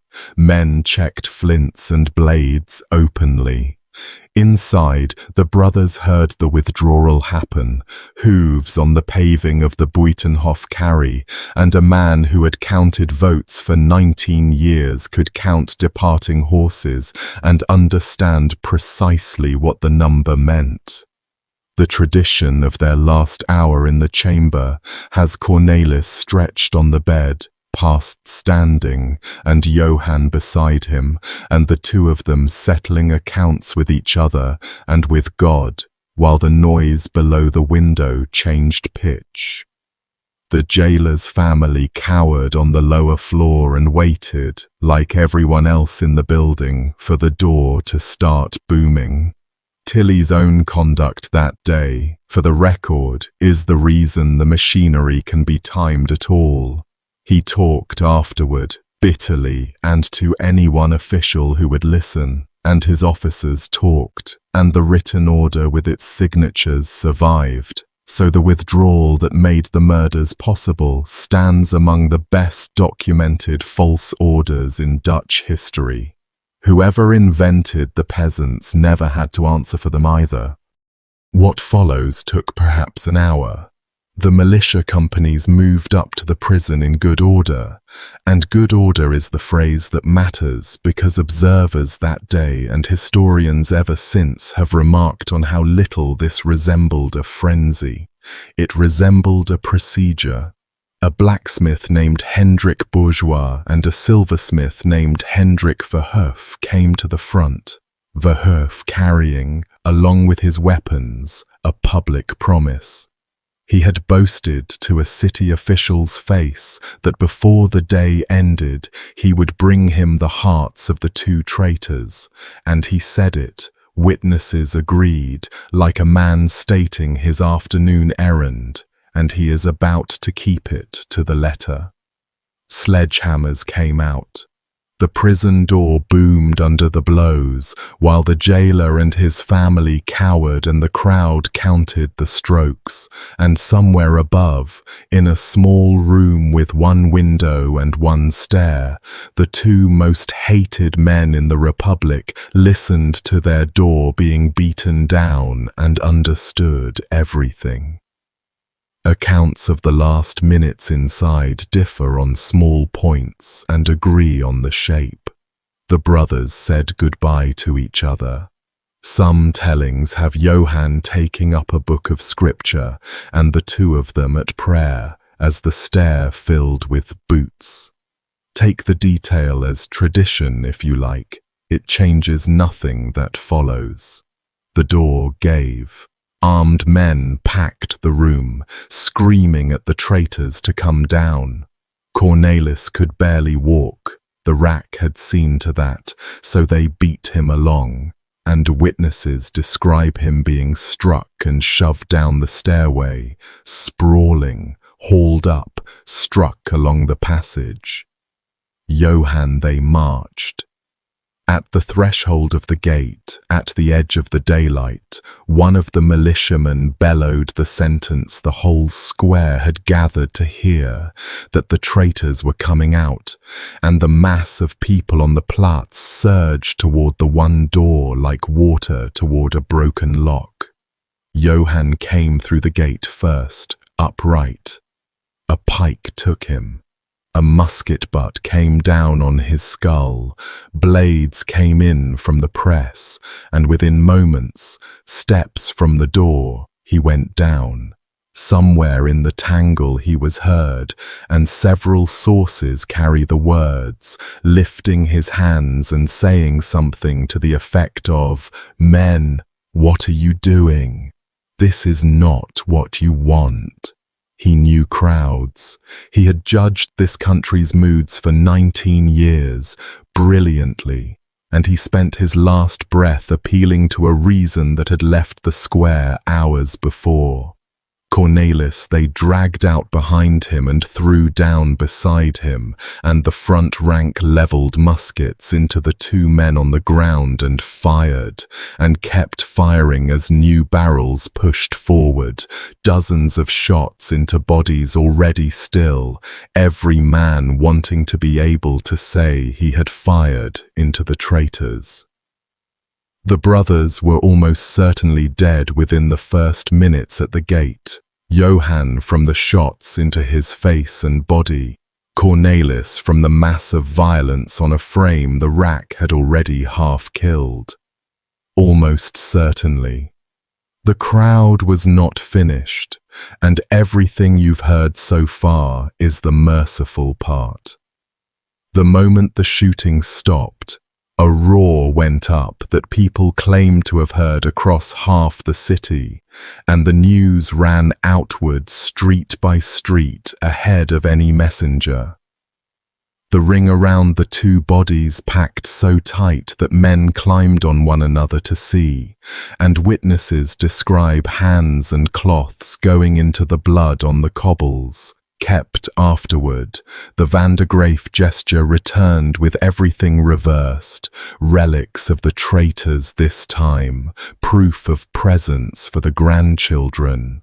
Room had to be shoved clear for what came next, and it was, by the militia, with musket butts, in that same unhurried order. The bodies were seized by the ankles and dragged, faces down across the cobbles, the few dozen meters from the prison gate to the Groene Zoodje, the scaffold, the same turf. The symbolism was fully deliberate, and everyone present understood it. The law had refused to execute the traitors, so the crowd would hold the execution itself, at the lawful place, in the lawful style, upside down. Ropes went around the ankles, and the two corpses were hauled up onto the gallows frame and hung head down, side by side, like carcasses at a butcher's stall. And I use that comparison because the people there that day used it, proudly. The clothes came off first, stripped entirely, and the garments themselves were auctioned on the spot, bloody as they were, sold piece by piece to a crowd that wanted proof of presence, and buyers named prices for a dead man's shirt, while the man himself swung above the bidding. Then the knives started, and here I'll say clearly what the sources say. The bellies were opened, both bodies were cut from groin to breastbone, and the entrails pulled loose, some spilling to the boards, some thrown, by multiple contemporary reports, to the dogs that nosed around the scaffold's edge. Men worked on the hanging bodies in relays, and observers describe them working without hurry, cutting, comparing, holding pieces up for the crowd which cheered each showing. Fingers were cut through at the joints, toes the same, ears sliced away, noses, lips. The tongues were cut out of both heads, and both men's genitals were severed, and every one of those items went into pockets and cloths, and was carried off through the crowd, because a market had already formed on the square within the hour. The going rates were recorded, and the Gevangenpoort's own museum will quote them to you today. 15 to 20 pennies bought a finger.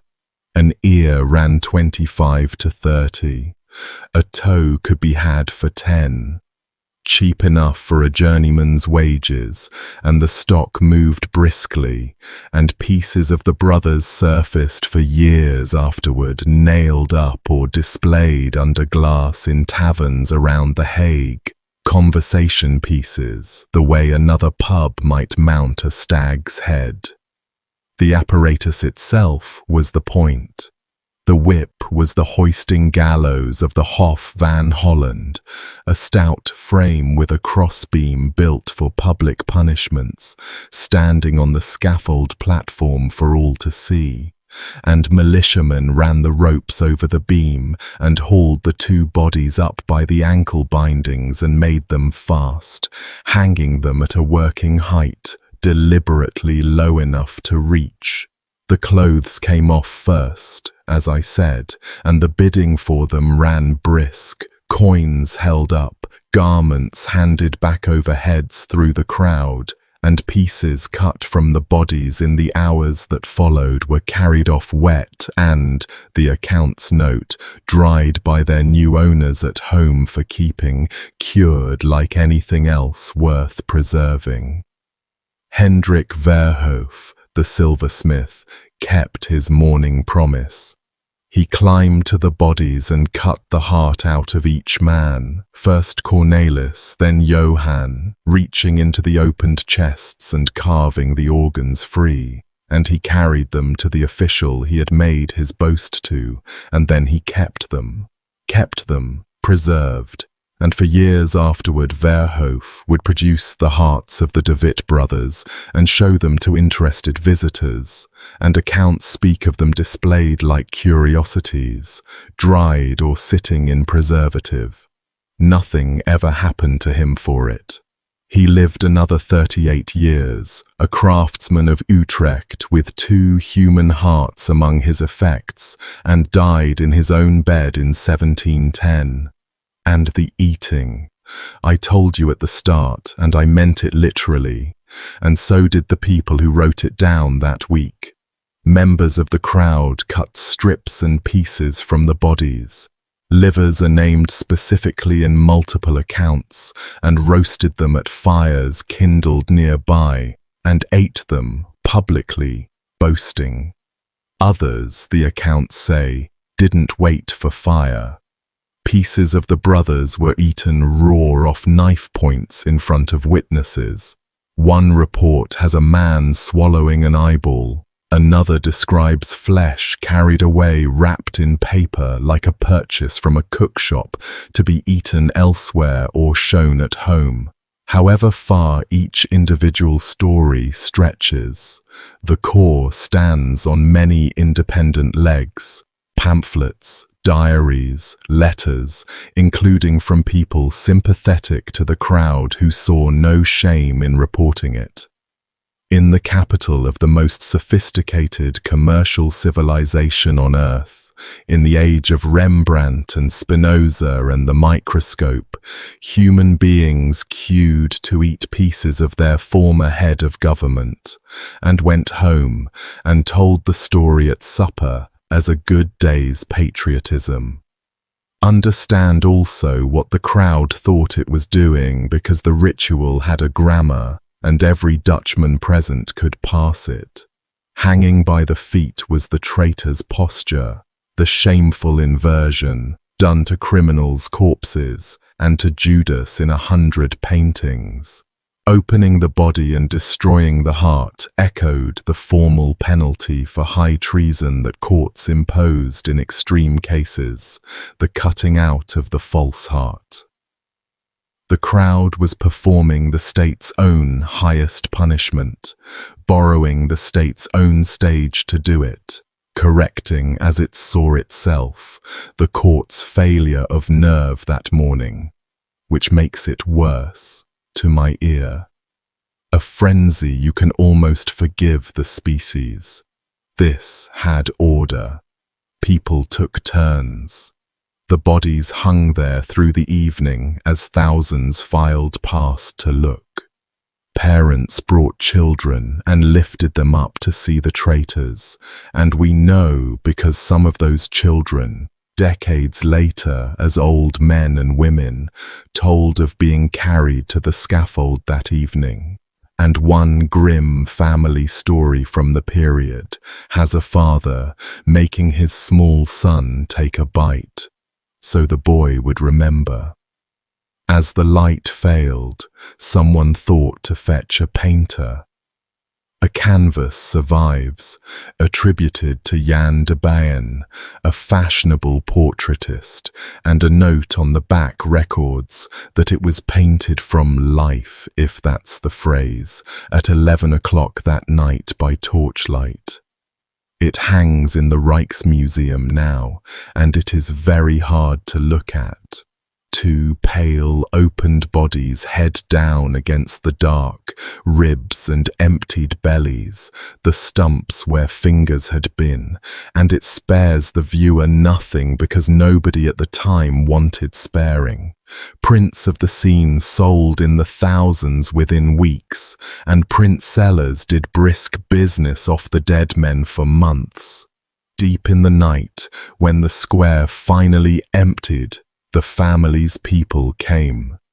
Servants and friends of the de Witts took the remains down from the gallows in the dark, gathered what the day had left, laid the brothers on biers, and carried them the short distance through the sleeping city to the newer kirk on the Spoor. Without procession or bells or any marker, straight down into the family vault before dawn, quietly, the way you bury men whose graves might draw a crowd. They are still there, and a modest memorial marks the vault now, though it took a long time before anyone dared put one up. Their names went into the register in a clerk's ordinary hand, 2 entries among that week's dead, as if the city had buried 2 ordinary men. One more member of the family has to be accounted for on that day. Jacob de Witt, the old Loevestein prisoner, was in the Hague that August, in his early 80s. His friends got him out of the city, hidden, while his sons hung on the Groene Zodiac. He had given both boys to the Republic, and the Republic had handed them back in pieces, and he lived out his last months in Dordrecht, refusing to set foot in the Hague, and died in January 1674. Johan's children, already motherless since 1668, were now orphans entirely. His daughter Anna had begged him at the door that morning. She had the rest of a long life to think about the argument she lost. The days immediately after have their own bleak record. Foreign envoys in The Hague wrote home in the tones of men not sure they'd be believed, dispatch after dispatch groping for comparisons and finding none closer than the sack of cities in wartime, except no enemy had sacked anything. The capital had done this to itself in peacetime order. In parts of the country the news was celebrated, bonfires and bell ringing in the more ardent orange towns, sermons of thanksgiving for the fall of the godless regime. Michiel de Ruyter, at sea with the fleet that de Witt had built him, took the news like a wound. His revulsion at the murders is on record, and it cost him, since grieving the de Witts publicly in the autumn of 1672 was itself a political act, and the greatest sailor of the century spent his remaining years serving the new order correctly and coldly, without ever pretending to have forgotten. In The Hague itself, the only official response was housekeeping. The scaffold was tidied. The square went back to business. Within the week, vendors at the spot were selling printed pictures of what had happened on it, and buyers were plentiful. News of the afternoon moved out through the city that same evening, and in one particular household it landed like a physical blow. A few streets from the Platz on the Paviljoensgracht lodged a lens grinder and philosopher named Baruch Spinoza, quiet tenant of a painter named Hendrik van der Speyk. Spinoza had admired de Witt, personally and politically. The whole climate that let an excommunicated Jewish freethinker publish and breathe in Holland was, in a real sense, de Witt's climate. When word of the scaffold came, this calm man, the most unshakable temperament in the history of philosophy by most accounts, broke. He made a placard with his own hands, 2 words on it, in Latin, Ultimi Barbarorum, the lowest of barbarians. He meant to walk to the Grüne Zudia that night and nail it up beside the bodies in front of the crowd. His landlord physically stopped him, locked the doors of the house and refused to let him out, and Van der Spijk's lock is plausibly the only reason the 20th of August, 1672, cost the world 2 great men instead of 3. Spinoza told the story himself years later to a visitor named Leibniz, and Leibniz wrote it down. And the tears reported in the telling are about the only tears history records from Spinoza at all. The presses that had talked the country toward the scaffold turned around and reviewed the performance. Within days, pamphlets appeared justifying the killings outright. God's visible judgment on the betrayers of the fatherland, some in gloating verse, complete with mock testaments of the brothers and satirical funeral orations. A whole grinning literature of the thing, sold openly at the bookstalls. Answers in the brothers' defense came thin, late, and unsigned, for the obvious reasons. Scholars who catalogue Dutch print count the pamphlets of 1672 by the 100, the biggest surge of the entire century, and the murders sit at the centre of the pile, which means this particular atrocity has a property most atrocities lack. It was committed by the most literate public in Europe, and that public wrote it up, priced it, illustrated it, argued about it in print for months and filed copies. The killers kept the receipts themselves. 3.5 centuries later, we're still going through them. Romain de Hague, the sharpest etcher in the business and a committed Orange man, cut a print of the scene at the gallows that travelled everywhere. The bodies rendered exactly, the crowd rendered proudly, and the same needle that would soon be etching French atrocities for the public's horror etched this one for its satisfaction. Art kept the books on both. Spinoza's placard is the famous reaction, and it stands for a wider, quiet scattering. The regime's intellectuals went to ground that autumn. Peter de la Court, whose book had put the true freedom into print, outlived the freedom itself and learned to keep his editions off his own shelf. Elegies for the brothers circulated unsigned, hand to hand, and merely owning one was a statement with a price on it. The most tolerant press in Europe discovered, within a season, an entire literature it could no longer safely print, and the writings of the de Witt years went under the floorboards for a generation, waiting. Now to the question the whole country asked in whispers, and historians have asked out loud ever since. Who arranged it? Set out what's on the table. A meeting of the stadtholder's intimates at a tavern at 5 a.m. A forged or at best fatherless summons that placed Johan inside the one-door building. Titulaar released at the perfect hour to work the crowd. A militia sworn by Van Banchem to keep the brothers in. A phantom report of peasant looters, put in writing over official signatures, that pulled the only reliable troops off the square against the visible protest of their commander. A prince begged all day to come or send soldiers, doing neither while the front stood quiet, a crowd that observers described as strangely orderly, working through the stations of a traitor's execution like men who had heard the program in advance. And then, afterward, this, and the afterward speaks loudest. Not one person was prosecuted for the murders.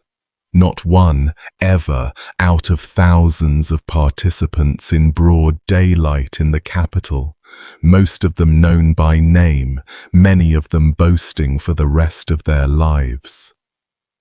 The States of Holland opened no inquiry worth the word. William III, restored master of the state, whose grip on the country after that summer was total, let the matter lie in the street where it fell. He did more than let it lie. Follow the careers. Willem Tischelaar, the accuser, the match, received from the prince's government a pension of roughly 400 guilders a year, a comfortable income for doing no further work, and he drew it for 30 years, until William's death in 1702 cut it off.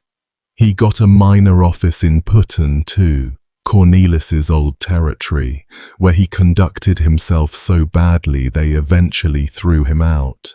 Stripped of his pension in the new reign, he slid into beggary, an old man on crutches asking strangers for bread. And in those last years, several sources report, he told people freely that the accusation had been false, that there had never been any plot, that they'd made it worth his while. He died around 1714, having outlived nearly everyone in this story, proof of nothing except that the universe keeps loose accounts. Johan van Banchem, the man of the militia oath, exactly 1 month after the murders, was appointed bailiff of the Hague, chief of police and public prosecutor of the very city, personally confirmed in the post by the prince's new order. The fox given the henhouse in writing. He used the office precisely as you'd expect a man of his afternoon to use it, running an extortion racket in judicial clothing, jailing the innocent and pricing their release until even his patrons couldn't carry him. The Hof van Holland condemned him to death in 1680 for his corruptions. He escaped custody in 1684, was hunted down, hauled back and confined, and save the address, in the Gevangenpoort, the same small prison, conceivably within earshot of the same room where Cornelis was racked. His appeals crawled on for a decade while he rotted there, and he died still in that building in 1694. Of everyone in this story, he's the only one the walls got back. Cornelis Tromp, the tavern's most famous chair, was never asked a single official question about the 20th of August. Under the new regime, his disgrace evaporated. Honours rolled in from 3 countries, and in 1679 he received the highest naval rank the Republic had, the post once held by the men the de Witts had raised.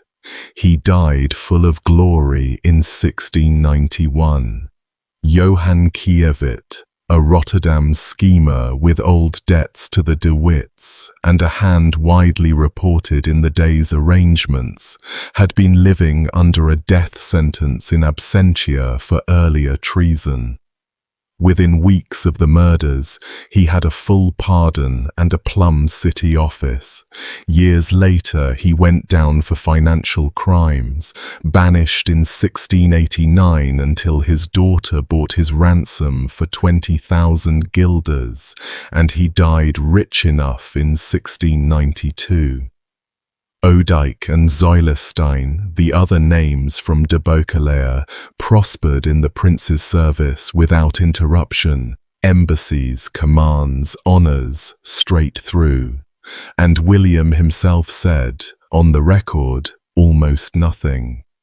Pressed once about the failure to punish anyone, he's reported to have deflected with the observation that one must sometimes wink at the deeds of a people so moved, and he moved the conversation on.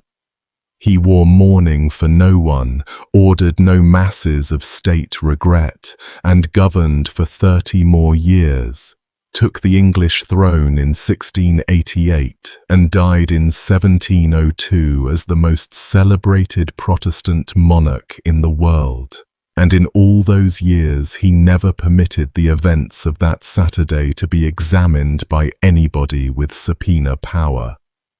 20 years on, wearing the English crown, William sat at the same kind of distance from another convenient horror.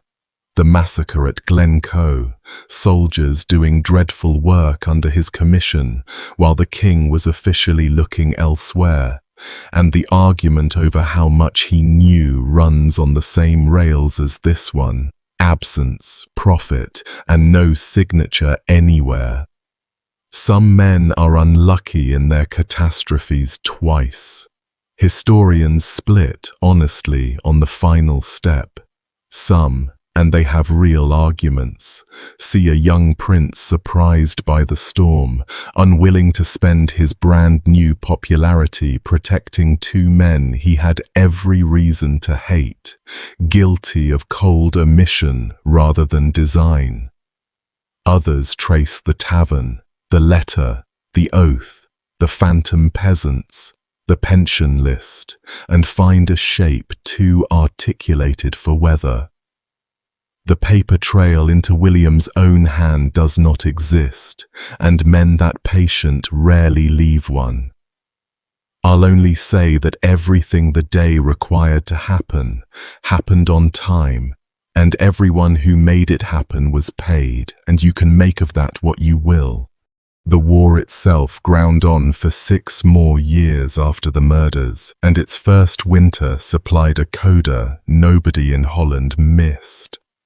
Frost hardened the flooded line, French raiding parties crossed the ice, and at the villages of Bodegraven and Zwammerdam, they burned and killed their way through the civilian population thoroughly enough that Dutch printmakers, Romain de Hague at the front of them, turned the episode into atrocity prints that sold across the country, farmhouses ablaze, bayoneted children, the full vocabulary.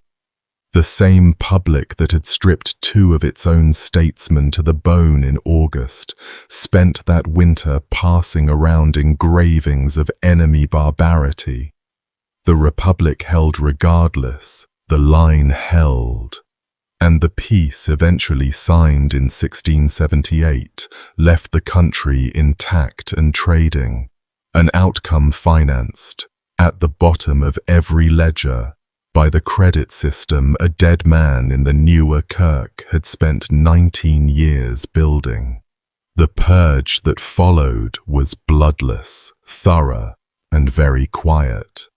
Through the autumn of 1672, the prince's commissioners moved from town to town across Holland with authority to remake the councils, and remake them they did, striking de Witt's friends, kinsmen, and correspondents from the lists by the 100, seating reliable Orange men in their chairs.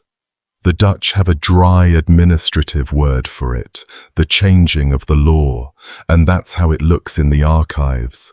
Columns of names crossed out, columns of names written in. Nobody else had to die. The regime of the true freedom, 19 years of it, was deleted clerically in a single season, while its founder's grave was still fresh, and the men left standing wore orange and kept their opinions about August to themselves, in some cases for the rest of their lives. As for what remained of the family, the record goes quiet in the way that grief tends to. The children, orphaned twice over, were taken in by relatives and raised away from the noise. The The daughters married into solid regent houses in due course, and the son, Johan Jr., grew up to hold minor office and keep the lowest profile available to a man carrying that name, dying not long after the century turned, still short of 40. The family kept the papers. Decades on, when it was safe, the letters started coming out. And when historians finally worked through the full correspondence, thousands of pages of the man's own hand, the effect was the opposite of what the pamphlets had promised. The closer the look, the better he came out. The great 20th century biography in English, Herbert Rowan's, runs to nearly 1,000 pages and reaches something close to awe by the end. The modern Dutch account that everyone now starts with, Luc Panhuyssen's, made the brothers a bestseller centuries after their deaths, and Dutch readers met them fresh, two boys from Dordrecht, and knew the whole time how it ends, on the turf by the Vijverberg. The pieces of the brothers, meanwhile, went on having a history of their own, and it's as strange as anything above. Trophies from the scaffold circulated for years, in taverns, as we've said, in private cabinets, passed along in families. Verhoef had the hearts. Other fragments moved through the collector's market of the day. And here the story crosses paths with one of the most respectable men in the Republic. Nicolaes Witsen, burgomaster of Amsterdam, mapmaker, scholar, friend of Peter the Great, kept a famous cabinet of curiosities, and among the corals and idols and specimens, from 1672 until his death in 1717, sat remains of the de Witt brothers, the tongue of Johan, cut out on the scaffold, and a digit from Cornelis. A sitting burgomaster of the city that had been the family's great ally, curating pieces of his murdered colleagues among the seashells for 45 years. By what route they left the square and reached his shelves, the record is silent, and honestly, some silences you learn not to push on. From Witsen's collection, the relics passed down the centuries hand to hand until, in 1889, they were presented to the Municipal Museum of The Hague. The museum put them out. The public reaction was strong enough that in 1893 the City Council formally banned their display. And for over a century the tongue and the digit sat in storage, too historical to discard, too dreadful to show. In 2011, the Netherlands Forensic Institute, the National Crime Lab, was invited to examine them and delivered the one piece of news this story had left to give. The item, catalogued for 3 centuries as Cornelis's toe, is a finger. Modern forensics, applied to a political murder 339 years cold, correcting the label on the evidence. Today, the Hague's Historisch Museum holds them, in the salt, in the oak box from the top of this video, and shows them only occasionally. A short walk from the Gevangenpoort, itself now a museum where you can stand in the torture room and look out at the square. The Gevangenpoort itself you can visit, and people do every day. It's a museum of crime and punishment now, and the tour takes you up the same stair, into the knight's chamber where Cornelis waited, and into the examination room where the instruments are laid out on display, weights and screws labelled in the flat voice museums use. Visitors stand at the one door and look out at the Platz, at the cafe terraces on the ground the scaffold stood on, and the guides tell this story on the spot where it happened to people holding coffee. The hearts, in case you're wondering, eventually drop out of the record. Verhoef showed them for years. The accounts agree on that, and after his death in 1710, the trail thins and goes cold, and no institution today claims to hold them. So somewhere along 3 centuries, the hearts of the de Witt brothers were lost, mislaid, or quietly buried by someone who had run out of appetite for the family heirloom. The tongue and the finger survived because a collector of standing kept them, and collectors of standing keep catalogues. The story never left the culture either. Pamphlet wars over the brothers' memory ran hot for a generation, keepers of relics on one side treating them as trophies, grieving Republicans on the other treating theirs like the bones of martyrs. 2 congregations worshipping over the same scattered body. Alexandre Dumas opened his novel The Black Tulip in 1850 with a full-dress account of the lynching, faithful to the sources down to the crowd fighting for scraps, and generations of European readers first met Dutch history through that scene. Dumas deserves his footnote here. The novel puts the lynching in its opening chapters and makes its fictional hero the godson of Cornelis de Witt, a young tulip fancier whose life is wrecked by the association, and Dumas, a man never accused of underwriting drama, barely needed to invent anything for those pages. The crowd fighting over pieces of the brothers is in his sources, and it is in his book. Generations of French and English readers took their first Dutch history from that scene.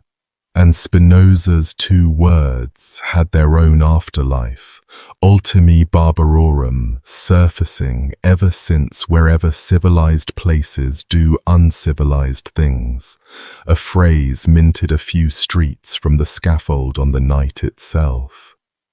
And slowly, as the House of Orange's version loosened its grip, the Republic's greatest servant came back into honor. Streets got renamed. Schoolbooks shifted.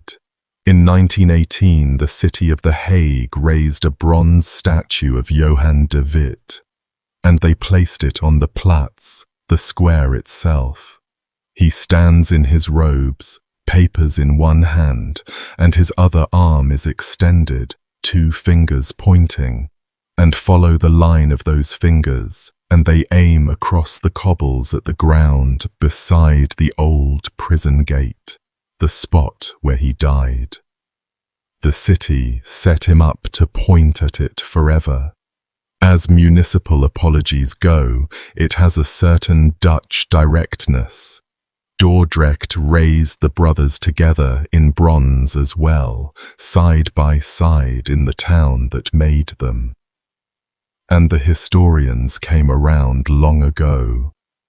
The verdict of the field on Johan de Witt is that he was among the most capable statesmen Europe produced in his century, honest by any standard and freakishly honest by the standards of his trade.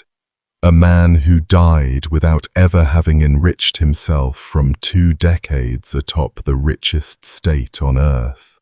The inventory of his estate showed it. Even the pamphlet lie about French gold in his garden had to be invented precisely because the real books balanced. The title of this video makes a claim, and the claim holds up. Rulers have died slower deaths, and arguably more painful ones, burned at stakes or broken on wheels. What has no real twin is the combination here. A modern state, the most legally sophisticated and commercially advanced society of its era, in its own capital, in daylight. The victims, the state's own most distinguished servants, one of them the effective head of government for 2 decades. The killing conducted at the law's own scaffold, in the forms of the law's own punishments, by respectable citizens under arms, with the state's forces withdrawn on a fabricated order. The bodies eaten publicly and marketed retail. And afterward, no punishment for anyone, pensions and offices for the instigators, and 3 centuries of official silence. Scholars of collective violence keep circling this case precisely for that stack of features, and the Dutch, an unhysterical people not much given to national drama, still treat the date the way other countries treat battlefield catastrophes. The date itself passes quietly most years. The remembering is the box, the statue's pointed fingers, and the guides at the prison gate, doing it daily.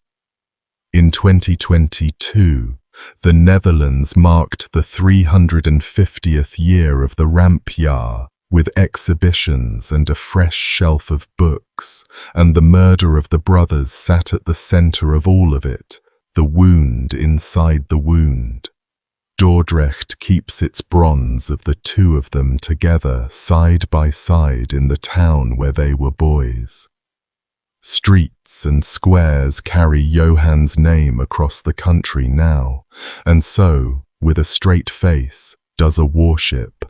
The Dutch Navy sailing a large grey vessel called Johan de Witt. The fleet's founder finally issued the armed protection he waved off on the Knoiterdijk, 2 coordinates to close the frame. The murder of the de Witt brothers stood for a very long time as the last political assassination on Dutch soil, and the streak ran 330 years until a spring day in 2002, when a gunman shot the politician Pim Fortuyn in a parking lot, and the Netherlands reached back to 1672 for its only comparison. And the year itself never softened. Ask a Dutch person about the Rampjaar, and you'll find it still sitting in the national memory, where the fire of London sits in England's. Except the Dutch version comes with the knowledge of what the country did to its own, on its own best square, with its own hands. The newer kirk on the Spui, where the night burial ended, is still there too, though the congregation is long gone. The building hosts concerts and events these days, and the de Witt vault is under its floor, so most weeks there's music playing a few meters above the brothers, a gentler noise than the last one the 2 of them heard together. Johan de Witt was 46 years old when the crowd took him, a little over a month short of his 47th birthday. Cornelis was 49. Between them, the brothers had given the Republic roughly 50 years of service, wars won, treaties signed, fleets built, budgets balanced, and the state they served repaid the account in the coin you've heard. Wendella, at least, was spared it, 8 years dead by then. Their father saw it, their children carried it, and the daughter who lost the argument at the door carried it longest. The Hof van Holland, for its part, never reopened the file, and the sentence against Cornelis was never annulled either.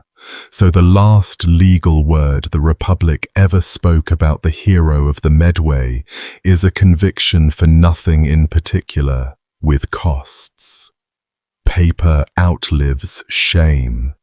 The dossier still exists in the archives in The Hague, and you can request it and hold it and turn the pages the judges signed on the morning of the 20th of August.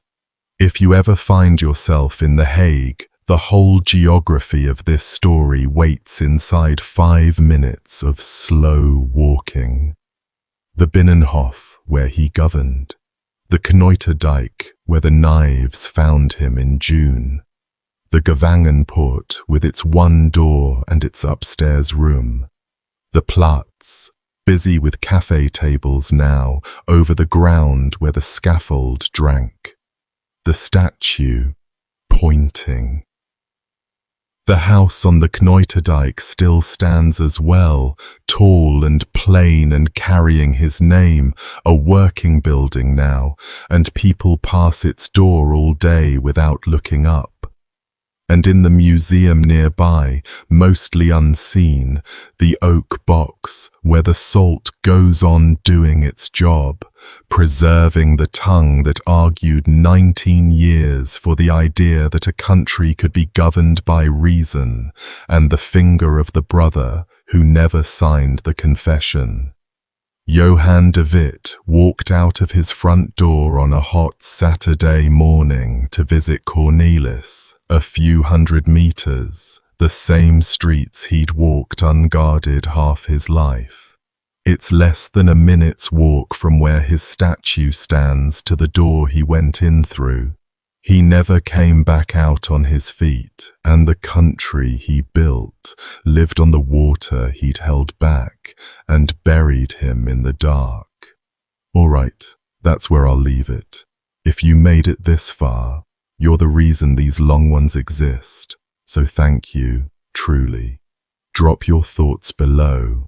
If you'd like to help the channel, Patreon and YouTube memberships are how that happens. Links in the description and the pinned comment. Take care of each other, and I'll see you in the next one.